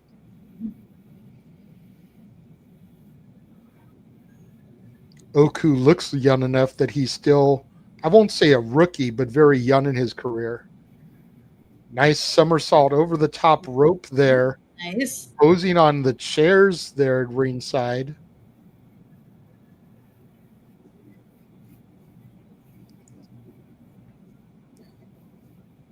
His valet almost like he's telling him, beat this dude already. Come on. Right? Stalling too much. Get the You're job. losing. You're losing focus. Right? Well, I mean, a gorgeous woman like her ringside, it'd be easy to lose focus. I mean, you're not wrong on that front. I mean, especially with Jumping, Phantasmo being smitten by her too. right? Jumping missile like headbutt from Phantasmo rocks Oku. Phantasmo looks like he's going for a vertical suplex or a brainbuster of some sort. Oku able to counter, drops Phantasmo. Step up Inseguri, rocks Oku. Oku now kind of bent over there. Phantasmo going for it again.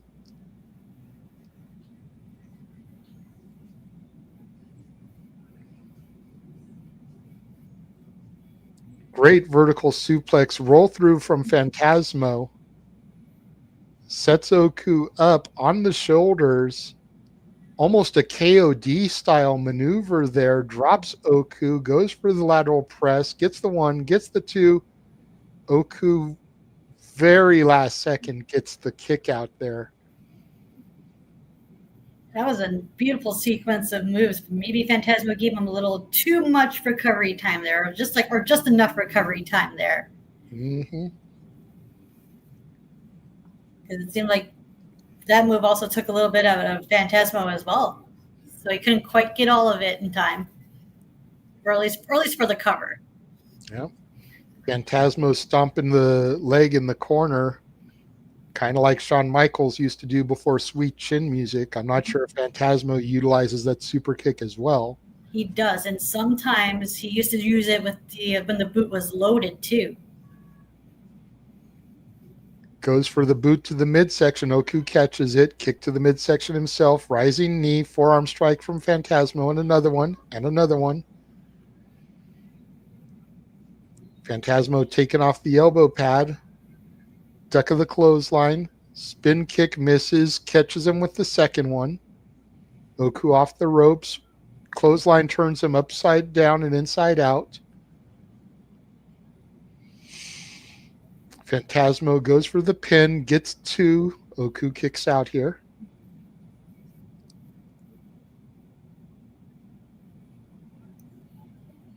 Phantasmo picking Oku up. Looks like he's calling for a finish of some sort here.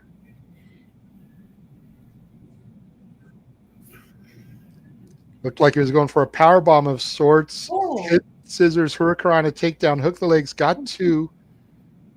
Oku grabs him by the waist, rolls him up for a two. Oku hooks the arms. Going to go for a backslide here.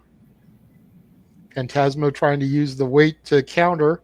Oku able to get the backslide, gets the one, gets two. Oh, I thought he had it there. Oku thought he had it there. His valet thought he had it there. Right? But not quite enough leverage there. And there's the super kick. Ah. Hook of the leg, 1, 2. Oku kicks out. Phantasmo setting him up again. Nice plant there. Hook of the leg, there's 1, there's 2. I think that was a bad call by the referee. Oku kicked out way late. That should have been 3. Yeah, I thought it was done there as well. That was a bad call by the referee. Splash from Phantasmo. Hook the leg. There's 1. There's 2. There's 3.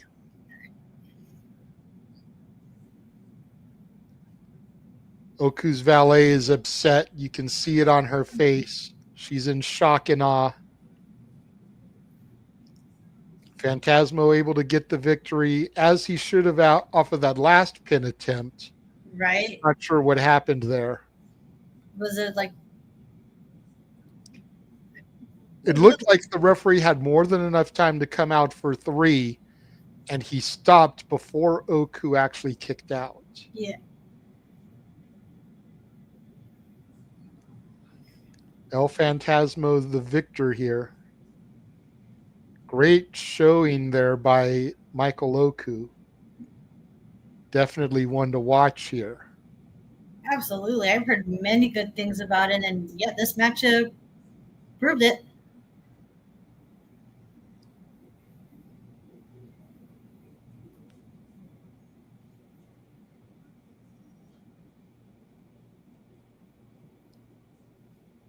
Phantasmo looks like he's giving a little bit of respect to Oku, telling him, don't worry, kid, there's always next time, picking him up, handshake.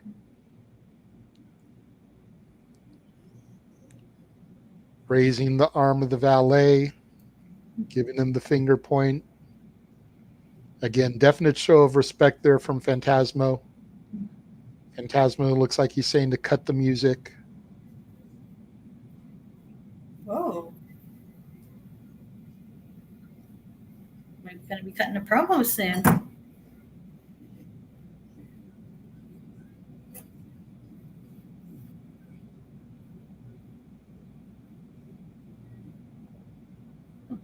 Or no, they're just like another show of us. Yeah, another sign of show of respect. Yep. Where I can. And a bow from Phantasmo before he goes back behind the curtain.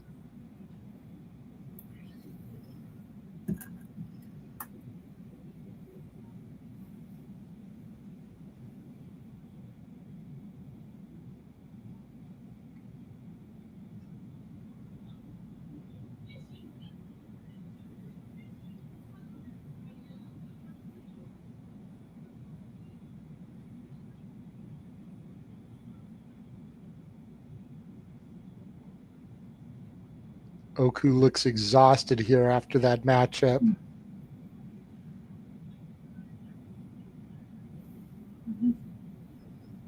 Yeah, this is like a heck of a fast-paced match. Yeah. Valet mouthing thank you to the crowd.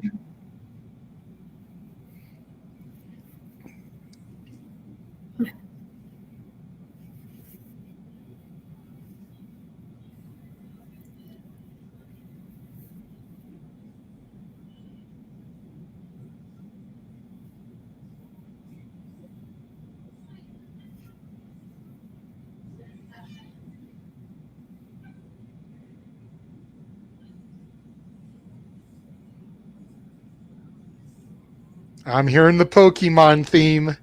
That could only mean one person. Yeah, it's tag team action with Kylie Ray, Nicole Matthews facing up against the Inspiration.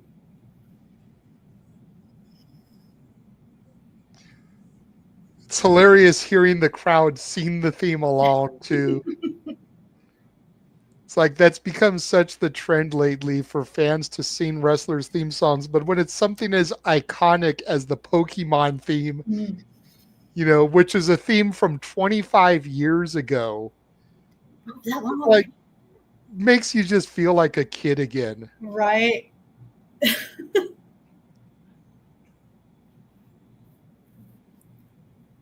I don't care what Noah says. You're never too old for Pokemon. I don't know. I feel like I outgrew it, you know, at least 15 years ago.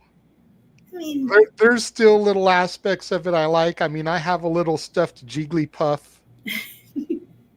Jigglypuff is my spirit animal. You know, nice. You try to be entertaining, you end up putting people to sleep, and then you throw a temper tantrum over it.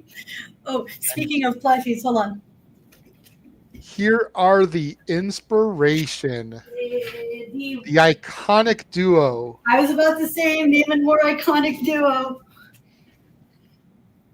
The love they are getting from the crowd. They are enjoying every minute of this.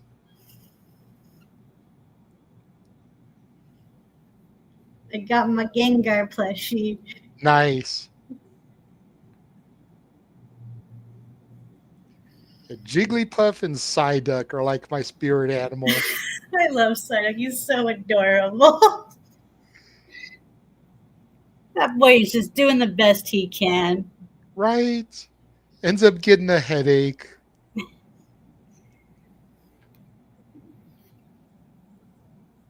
And because of that headache, he acquires psychic powers that he doesn't even know he has. Yep. Loving the cheetah print here from the Inspiration.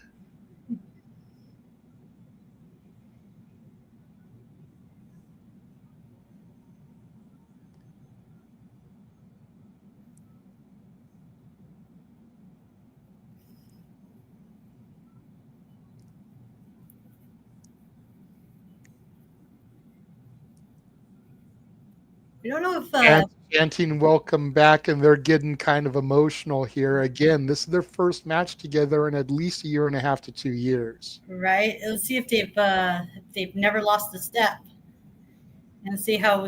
I know this might be the word of the day, but how in sync they are as a tag team. Right.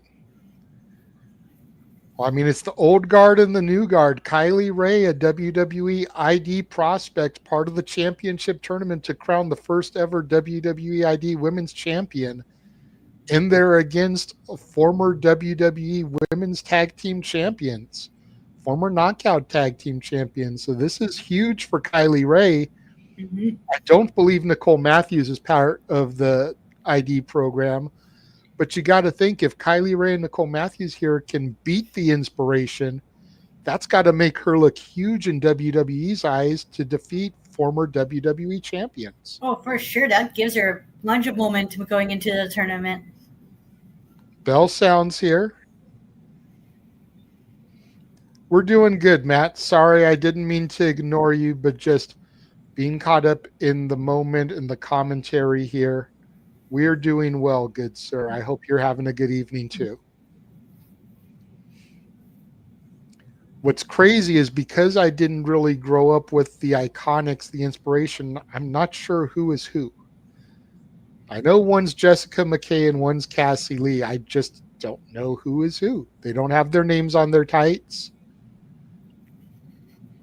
Noah would kill me if he knew that. Nicole Matthews in the ring, though, for her team. Yeah. I don't know who's who either, sadly.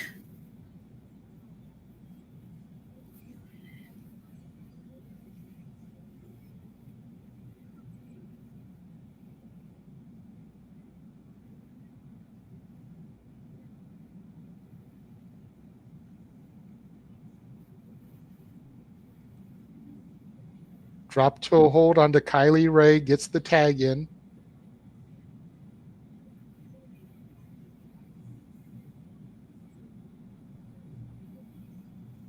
Okay, Jessica McKay is in the ring now. Okay, that's who that is. All right.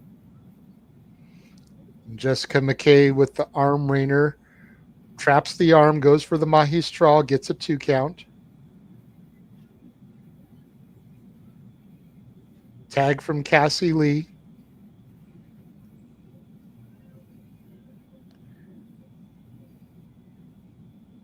Cassie Lee with the double axe handle to the arm of Kylie Ray there.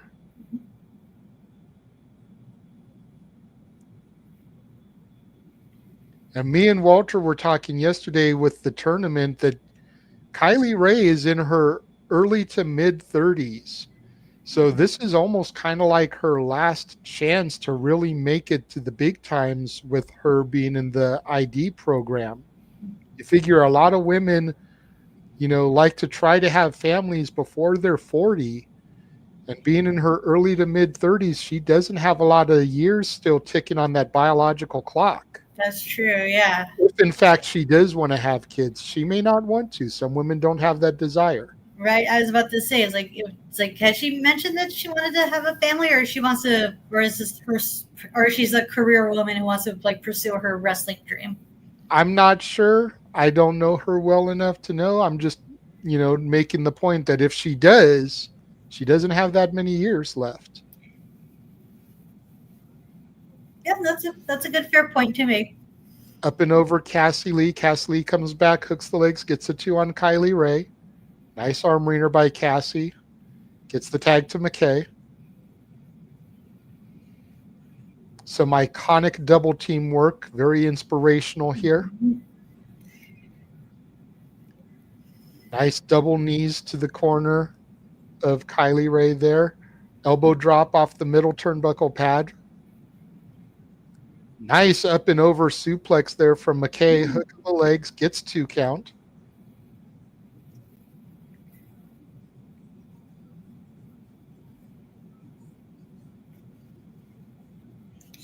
The Inspiration doing a good job of keeping Kylie Ray away from her tag partner. Yeah. Isolating her. Divide and conquer. Kylie Ray smart, bringing her to the neutral corner. not getting near the inspiration corner. Kylie Ray comes charging in, but McKay catches her with a back elbow, shoves Kylie Ray face first in the turnbuckle pad, off the ropes, ducks the clothesline again, shoulder tackle, drops Kylie Ray, tag into McKay.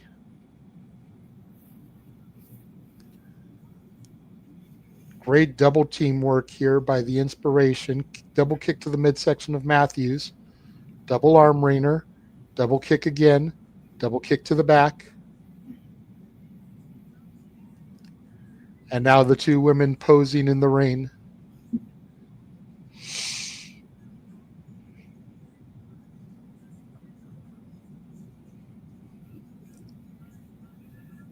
Nicole Matthews and Kylie Ray say they're done with this. They're starting to exit out. That doesn't seem like Kylie Ray's forte. She's not the type to turn chicken and like walk away.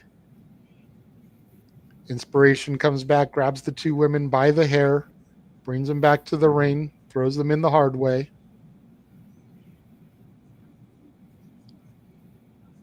Meeting of the minds there from Ray and Matthews.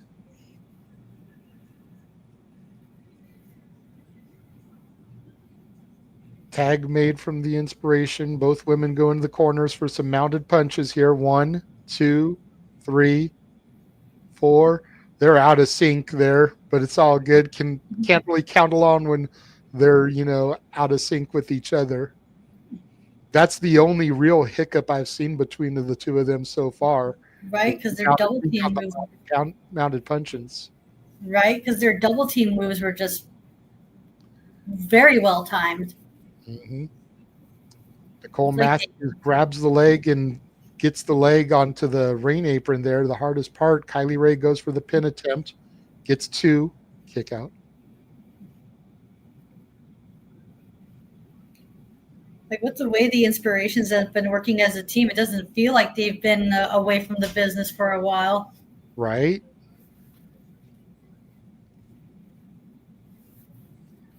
Nicole Matthews in there now with Cassie Lee. Wrenching her leg around the middle rope, trying to take the vertical base away. Drop kick from Kylie Ray to the kneecap while still trapped in the ropes there. Very heelish move from Kylie Ray. Again, not to her normal style. McKay tried to make the save, but the ref caught her, got her out. Nice dragon screw leg whip. That was very well done. And Matthew's a bit of a thicker girl, so you got that added strength in the delivery of that dragon screw. Right, and not only mentioned, Nicole Matthews is a veteran of the Indies. She's been around for quite some time. So she knows a thing or two. Good point. Same with Kylie Ray. I mean, I only recently kind of discovered Kylie Ray, but I've heard the name quite a bit here in recent years.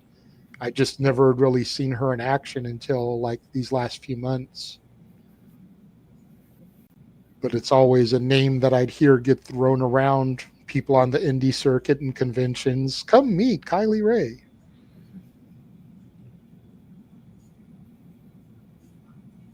That's what the power of word of mouth does, especially for the indies. Mm-hmm. Even if you haven't seen them, you hear about them. Mm-hmm.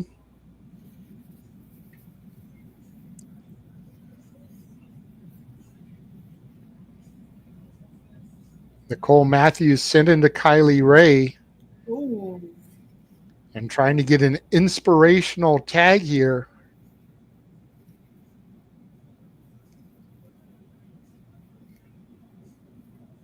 And the tag is made. Clotheslines dropping both Nicole Matthews and Kylie Ray here. Fists of Fury.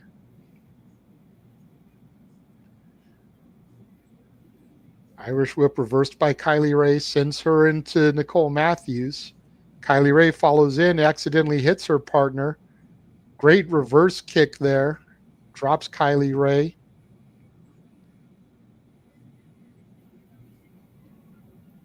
Tornado DDT executed onto Matthews. Hook of the leg, gets one, gets two. Matthews kicks out.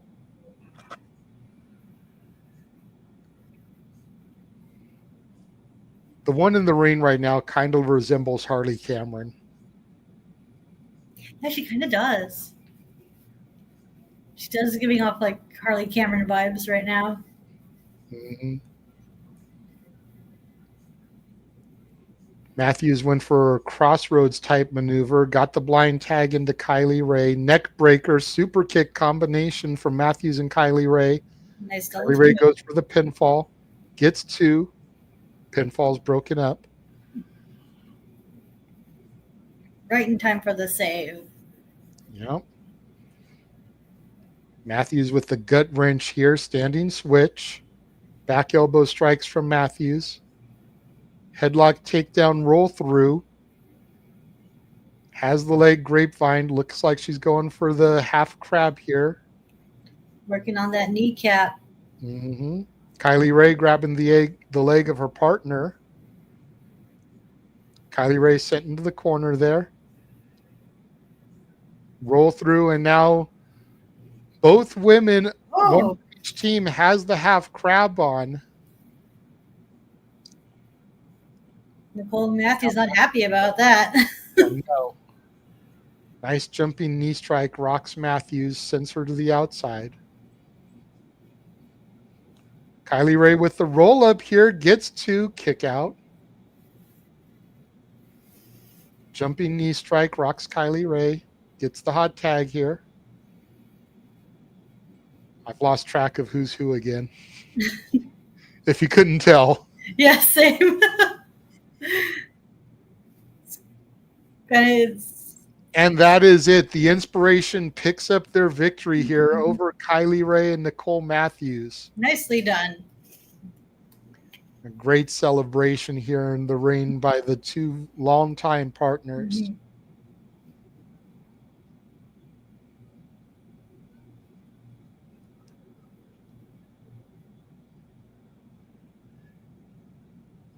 Yeah, it was hard to tell who's who, especially in the midst of the chaos that was ensued.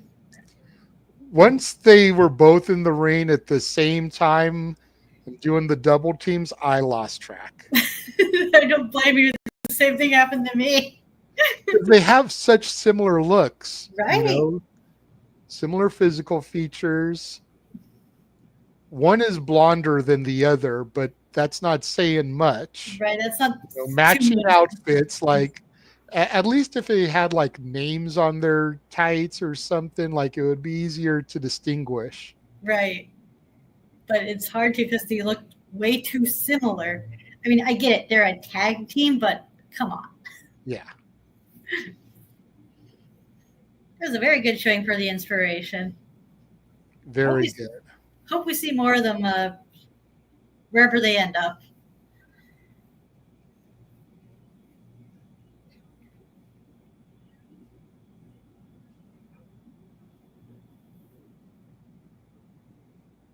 We've only got one match left.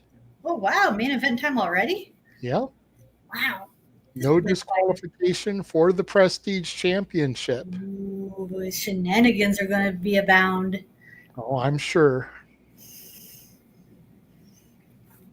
Wow, this went by real fast. It did not feel like it's been gone for quite some time.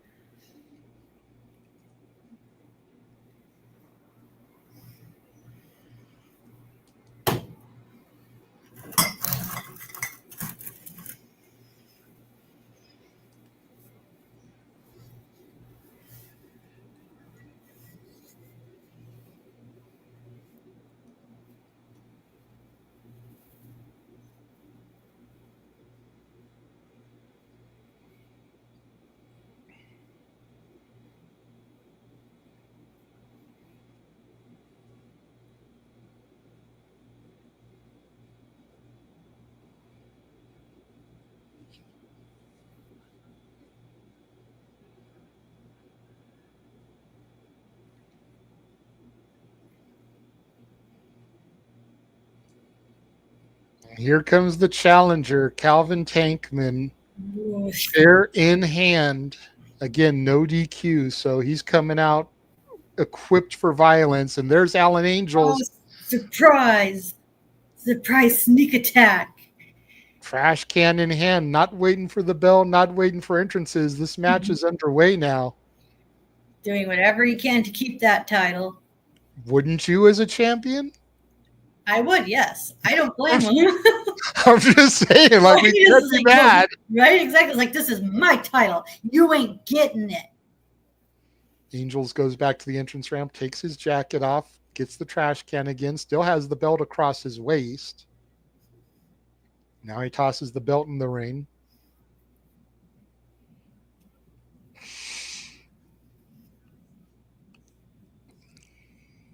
Steel chain in the ring now. Now the bell has officially sounded. Angels laying those punches into Tankman.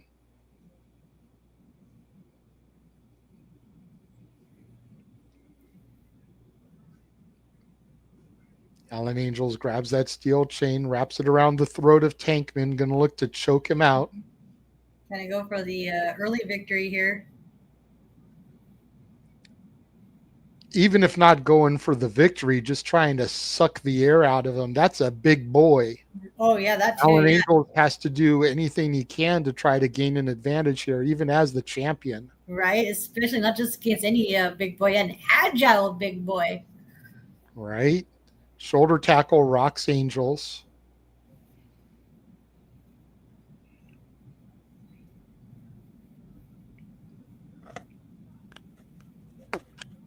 Referee looks like he's trying to collect the weapons there, but Tankman with the chain now choking Angels in return. Mm-hmm. And Angels has that chain.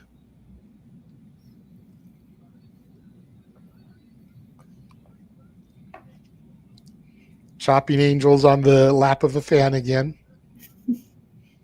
Seen this spot in a couple matches, but it's still fun to see. Right? It's an indie classic at this point. Mm-hmm. What's more the indie classic? Chopping him while sitting on the fan's lap or having the fan chop him? Because I've seen more of the babyface take the heel around and the fan gets to chop the heel. I'm surprised we haven't seen that tonight. Do you think we'll have it? Do you think we'll see it in this match? I don't know. Maybe if there was a match to do it in, this would be the one. Either this one or the Murder Grandpa match. Right, especially like with like how heated, like how especially like the heel heat Alan Angels has. I bet the fans would love to like get a piece of that, right? Yeah, definitely. Steel chair to the back of Tankman, doesn't phase in. Tankman gets the chair, rocks Angels this time. But that was something we got a lot at PWG. The heel would get taken around and you'd get to chop the heel. Steel chair to the back of Angels once again.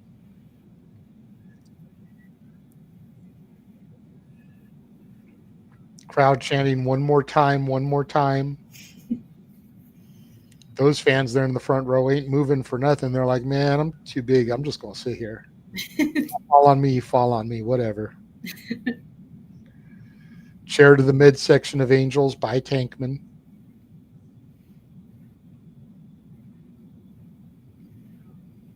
Just throws the chair at Angels' face, Sabu style.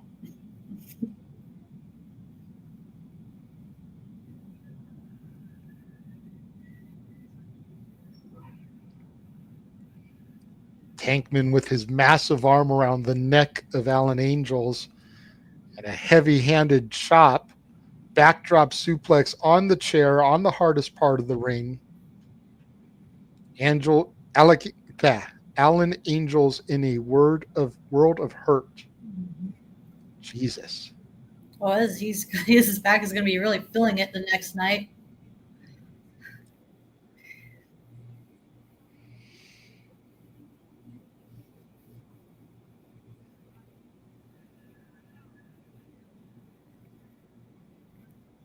Oh, Tankman looks like he's got a door. Oh. That's different. Suicide dive from Angels pushes the door into Tankman. I'm not sure what's better, landing on that door or landing on the concrete. I think they're both about the same at this point. Right. Angel's dropping the door there onto the frame of Tankman. Although with the door, you also got to worry about getting splinters too. That's fair. Alan Angel's going under the table here, getting another door. Tankman seems like he's trying to prevent that one from coming out.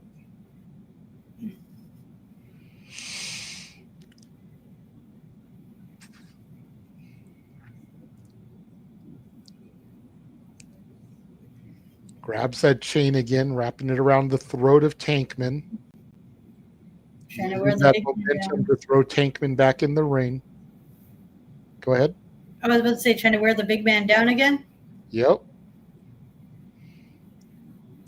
By any means necessary, whatever it takes. Chop to the chest of Tankman. Angels has that trash can, tries to stick Tankman into the trash can. Grabs the steel chair here. Nice home run shots. Ooh, that was wicked. Hook of the leg here. There's one. There's two. Tankman kicks out. Still not enough to keep the big man down. Nah, it's still too early. Another 5 to 10 minutes in, that might have had a better effect. This early in the match.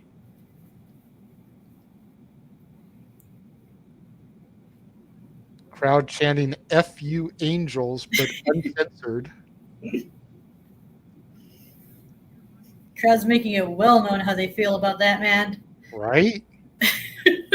Nice spike DDT to Tankman right on top of that trash can. Head first, and then his body flipped over. Angel's trying to roll him over, hook the leg. Gets two. Tankman kicks out. Again, no disqualification. So even if he had gotten in the rope, I'm not sure there would have been a break here. Right? Because usually there's no rope breaks in the no DQ matches.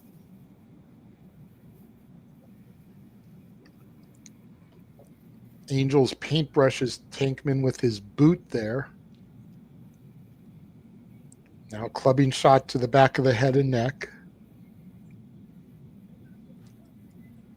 Chop to Tankman. I think he seems to be pissing Tankman off. Tankman's like, give me more, give me more. It's not it. Give me more. A forearm shot from Tankman rocks Angels. Crowd chanting, F him up, Tankman, F him up. Again, uncensored. Huge forearm shot, rocks Angel, sends him down to the mat. Couple forearm shots from Alan Angels, barely having any effect on Tankman. Pushes Angels off. Flurry of punches, spinning back fist, ducked by Alan Angels. Chair shot missed, bounces off the top rope, hits himself. Tankman comes charging into the clothesline to Angels, grabs the chair from him. Tankman looks like he's got some evil intent here. Setting Angels up. Nice brain buster to the chair, bends the seat portion. Hook of the leg, gets one, gets two. Angels kicks out. Hey, I got Prestige on my feed right now. Do you want to try to switch over and do the thing with Walter? Natty's on right now. Okay. Okay. I'm gonna leave you in good hands, Ash. My girl is fighting. Okay. All right. Awesome. So that ended up working out perfectly. All right. Nice. I will. You know what? Just for their sake, I'm also probably gonna have to keep calling the action if you can, just because I need to rush over to at least get that going for them. So hold on. Okay, so I'm back on play-by-play. This is not going to go well because I'm not good at play-by-play. I mean, he's getting heat. Calvin Tankman's getting heat, so we're all right. Okay. It's Alan Angels and Calvin Tankman, it looks like. Oh, my God. All right, did you see the armbar? I just want to make sure we're synced. No. Oh, I'm singing right now.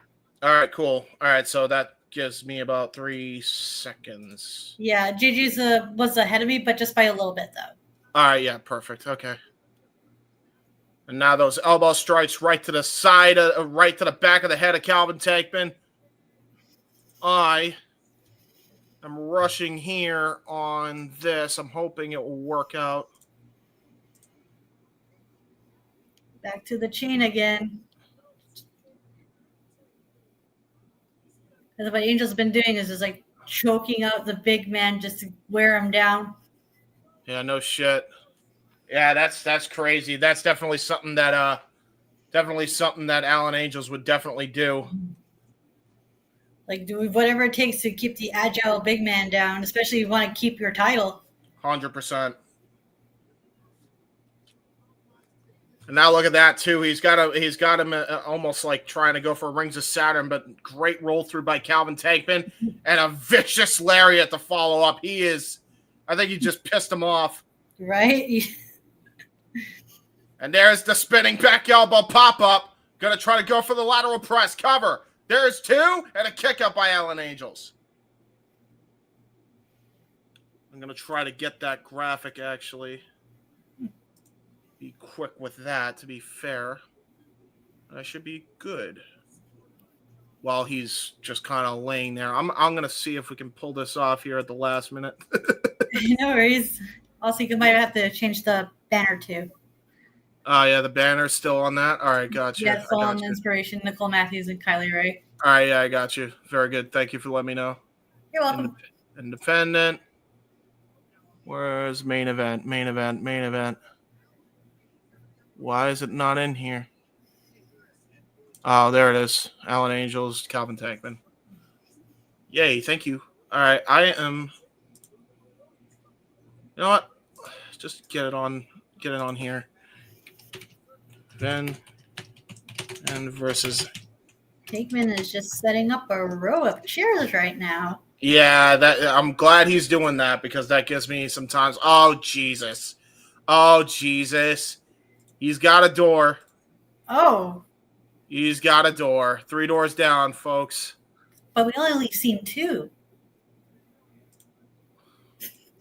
That's a fair point, but soon it will be 3. Let me have it, damn it.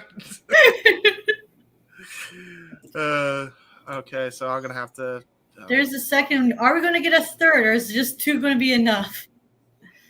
I guess 2 will be enough. More than likely, unfortunately. Alan Angels is crawling. It looks like he's trying to crawl to that trash can.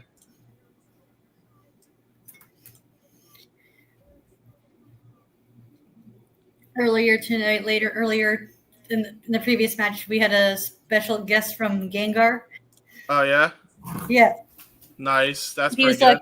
He was talking about the plushies, and I decided to bring out my Gengar plushie. There you go. That's fun.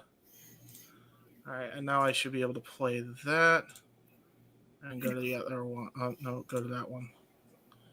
All right, there we go. I was able to get a graphic right in the nick of time as they were setting that spot up. Thank Christ. I did it! Hooray! Yay! We're consistent with our production, kind of. There we go.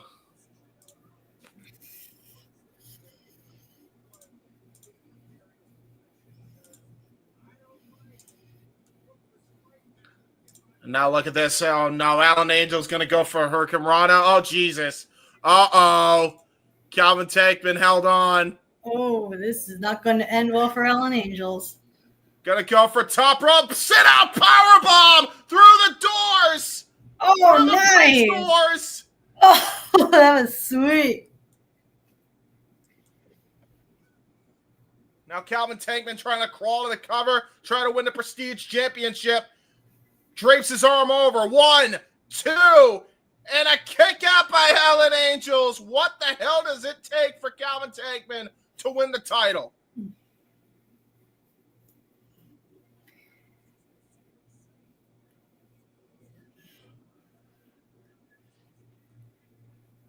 Ooh-wee.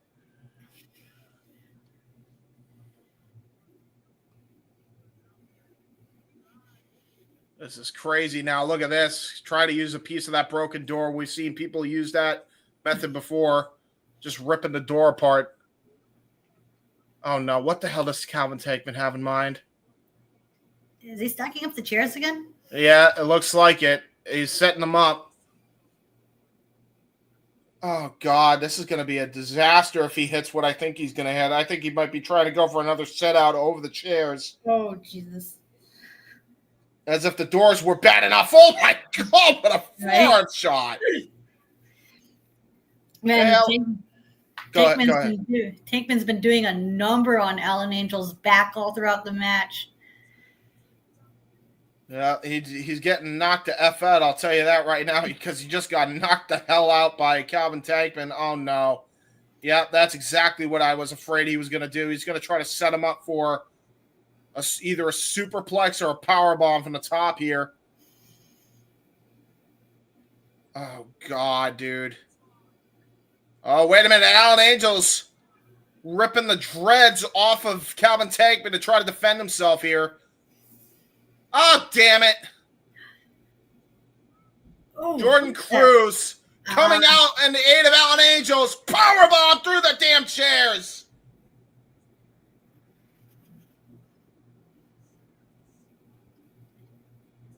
I think that might be all she wrote.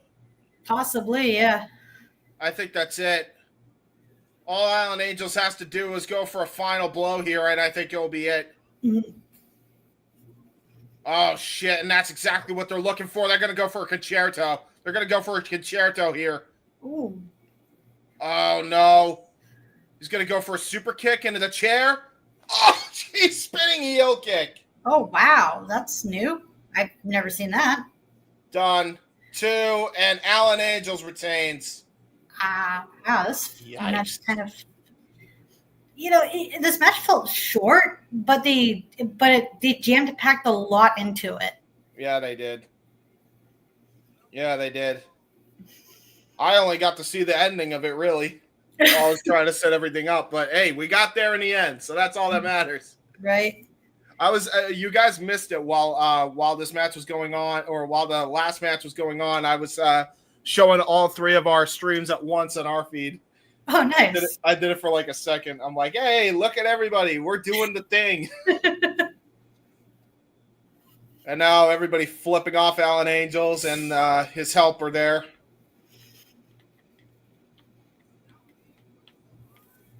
Man, Alan Angels is really coming to his own as a heel persona. Yeah, he's really good in Prestige. Honestly, he should be signed by a major company by now. Well, I mean, he was, but you know what happened, right? Yes. Let's leave that out. Although, to be fair, 3rd time's the charm, right? Guess so.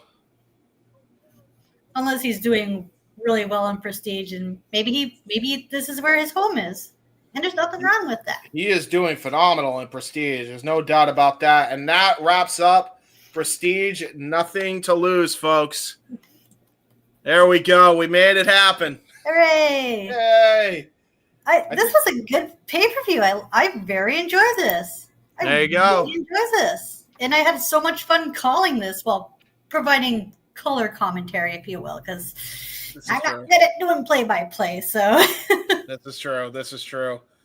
And now that gives us enough time to kind of switch to either one of the shows we would like to watch as well. Or you could just do whatever you want to do. But before we do that, I actually got a surprise for you now that I'm actually on here. okay. Let's just say you have a new promo graphic. Oh, hello. So there you go. Little shout out to your boy there. I figured we'd share this before we end the night here.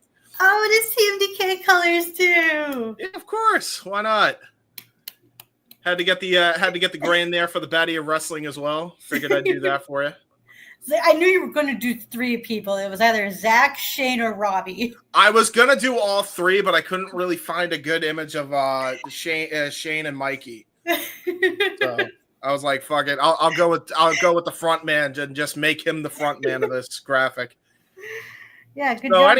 Good job with the reaction, Ash. That's going to go so well. Yeah, well, I mean, where can people find you? You can find me over on X, the app formerly known as Twitter, at ShadowBatAsh. You can find me in the spaces every Tuesday, Wednesday, and Thursday. And just like the man in my graphic would say, don't be a dickhead. Subscribe to Betty for Wrestling. Amen. There you go, folks. And as far as I go, you guys can find me. And here's my graphic. God damn it. Of course. On J-Hebert 95 and on Facebook, on YouTube, Instagram, and Twitter, and on Facebook at JMC Hebert. I do really true and dumb things on the internet. You guys can follow the Renegade of Wrestling, JJ Williams, who was primarily on this call. Right now, he is doing Bloodsport to call his girl Natty, and then I will be hopping right back in momentarily. You can check him out at the Renegade JJ Williams on Instagram, Cassidy18 Studio on YouTube, ROWJJ Williams on X, and Cassidy18 Studio for his spaces on X. So go check all that out. And yeah, folks, we are currently live right now for the show right now, Bloodsport, and we also, I believe TNA is still live. So if you want to check us out, there is our branding. Make sure to tune in to all these brands, and also don't forget Baddie of Wrestling. Don't be a dickhead like she said, because we still have this old graphic. So, any closing words on what your final thoughts are for Prestige? What would you rate it out of 10? I really enjoyed these last two Prestige shows I watched. I might watch more of it. There you go. Hello. Hello. I guess I missed the whole main or the rest of the main event there. It's all good though. Yeah. Yes. Natty won via submission. Nice. As she right. should. All right. Well, It's I'll the let sharpshooter, and then Kenzie Page was in the crowd, tried to attack Natty after the match. Kenzie Page, of course, the NWA Women's Champion. Yeah, nice crossing little over to the crossover. Crockett Cup in May. I think we planted some seeds there for Natalya versus Kenzie Page at the Crockett Cup. There you go. Great. All right. Well, with that being said, I just did the plugs for you, good sir. I'm going to leave you back to it. And well, I mean, if you just did the plugs, then we can just go ahead and wrap it up real quick, 3-person style. Then I'll let you bounce over there to do your thing. Ash, thank you so much for joining me tonight on this call. You did phenomenally. Thank you. I really appreciated you coming in and helping out the team. James, thank you for tagging in for me so I could go over and call the Natalya match. Yes, sir. Told Walter if I had had a little bit more time, I would have put on my Natty by Nature shirt. So I could have had that for the call, but it is what it is. Thank you, viewers, tuning in and joining us for this presentation of Prestige Wrestling, Nothing to Lose. Mm-hmm. We will see you guys again over the course of the next few days with all the other crazy content that we've got going on. Where's that graphic? Bam. Pottermania tomorrow, Stardom, American Dream, Joey Janela Spring Break, SmackDown in the Hall of Fame, all tomorrow. Stand and Deliver, Night One of WrestleMania, and GCW Clusterfuck Forever on Saturday. And then, of course, WrestleMania Night 2 on Sunday. So be on the lookout for all of that. Thank you again. Subscribe to Baddie for Wrestling if you did not already. And we will catch you guys next time. Goodbye, everyone. Woo!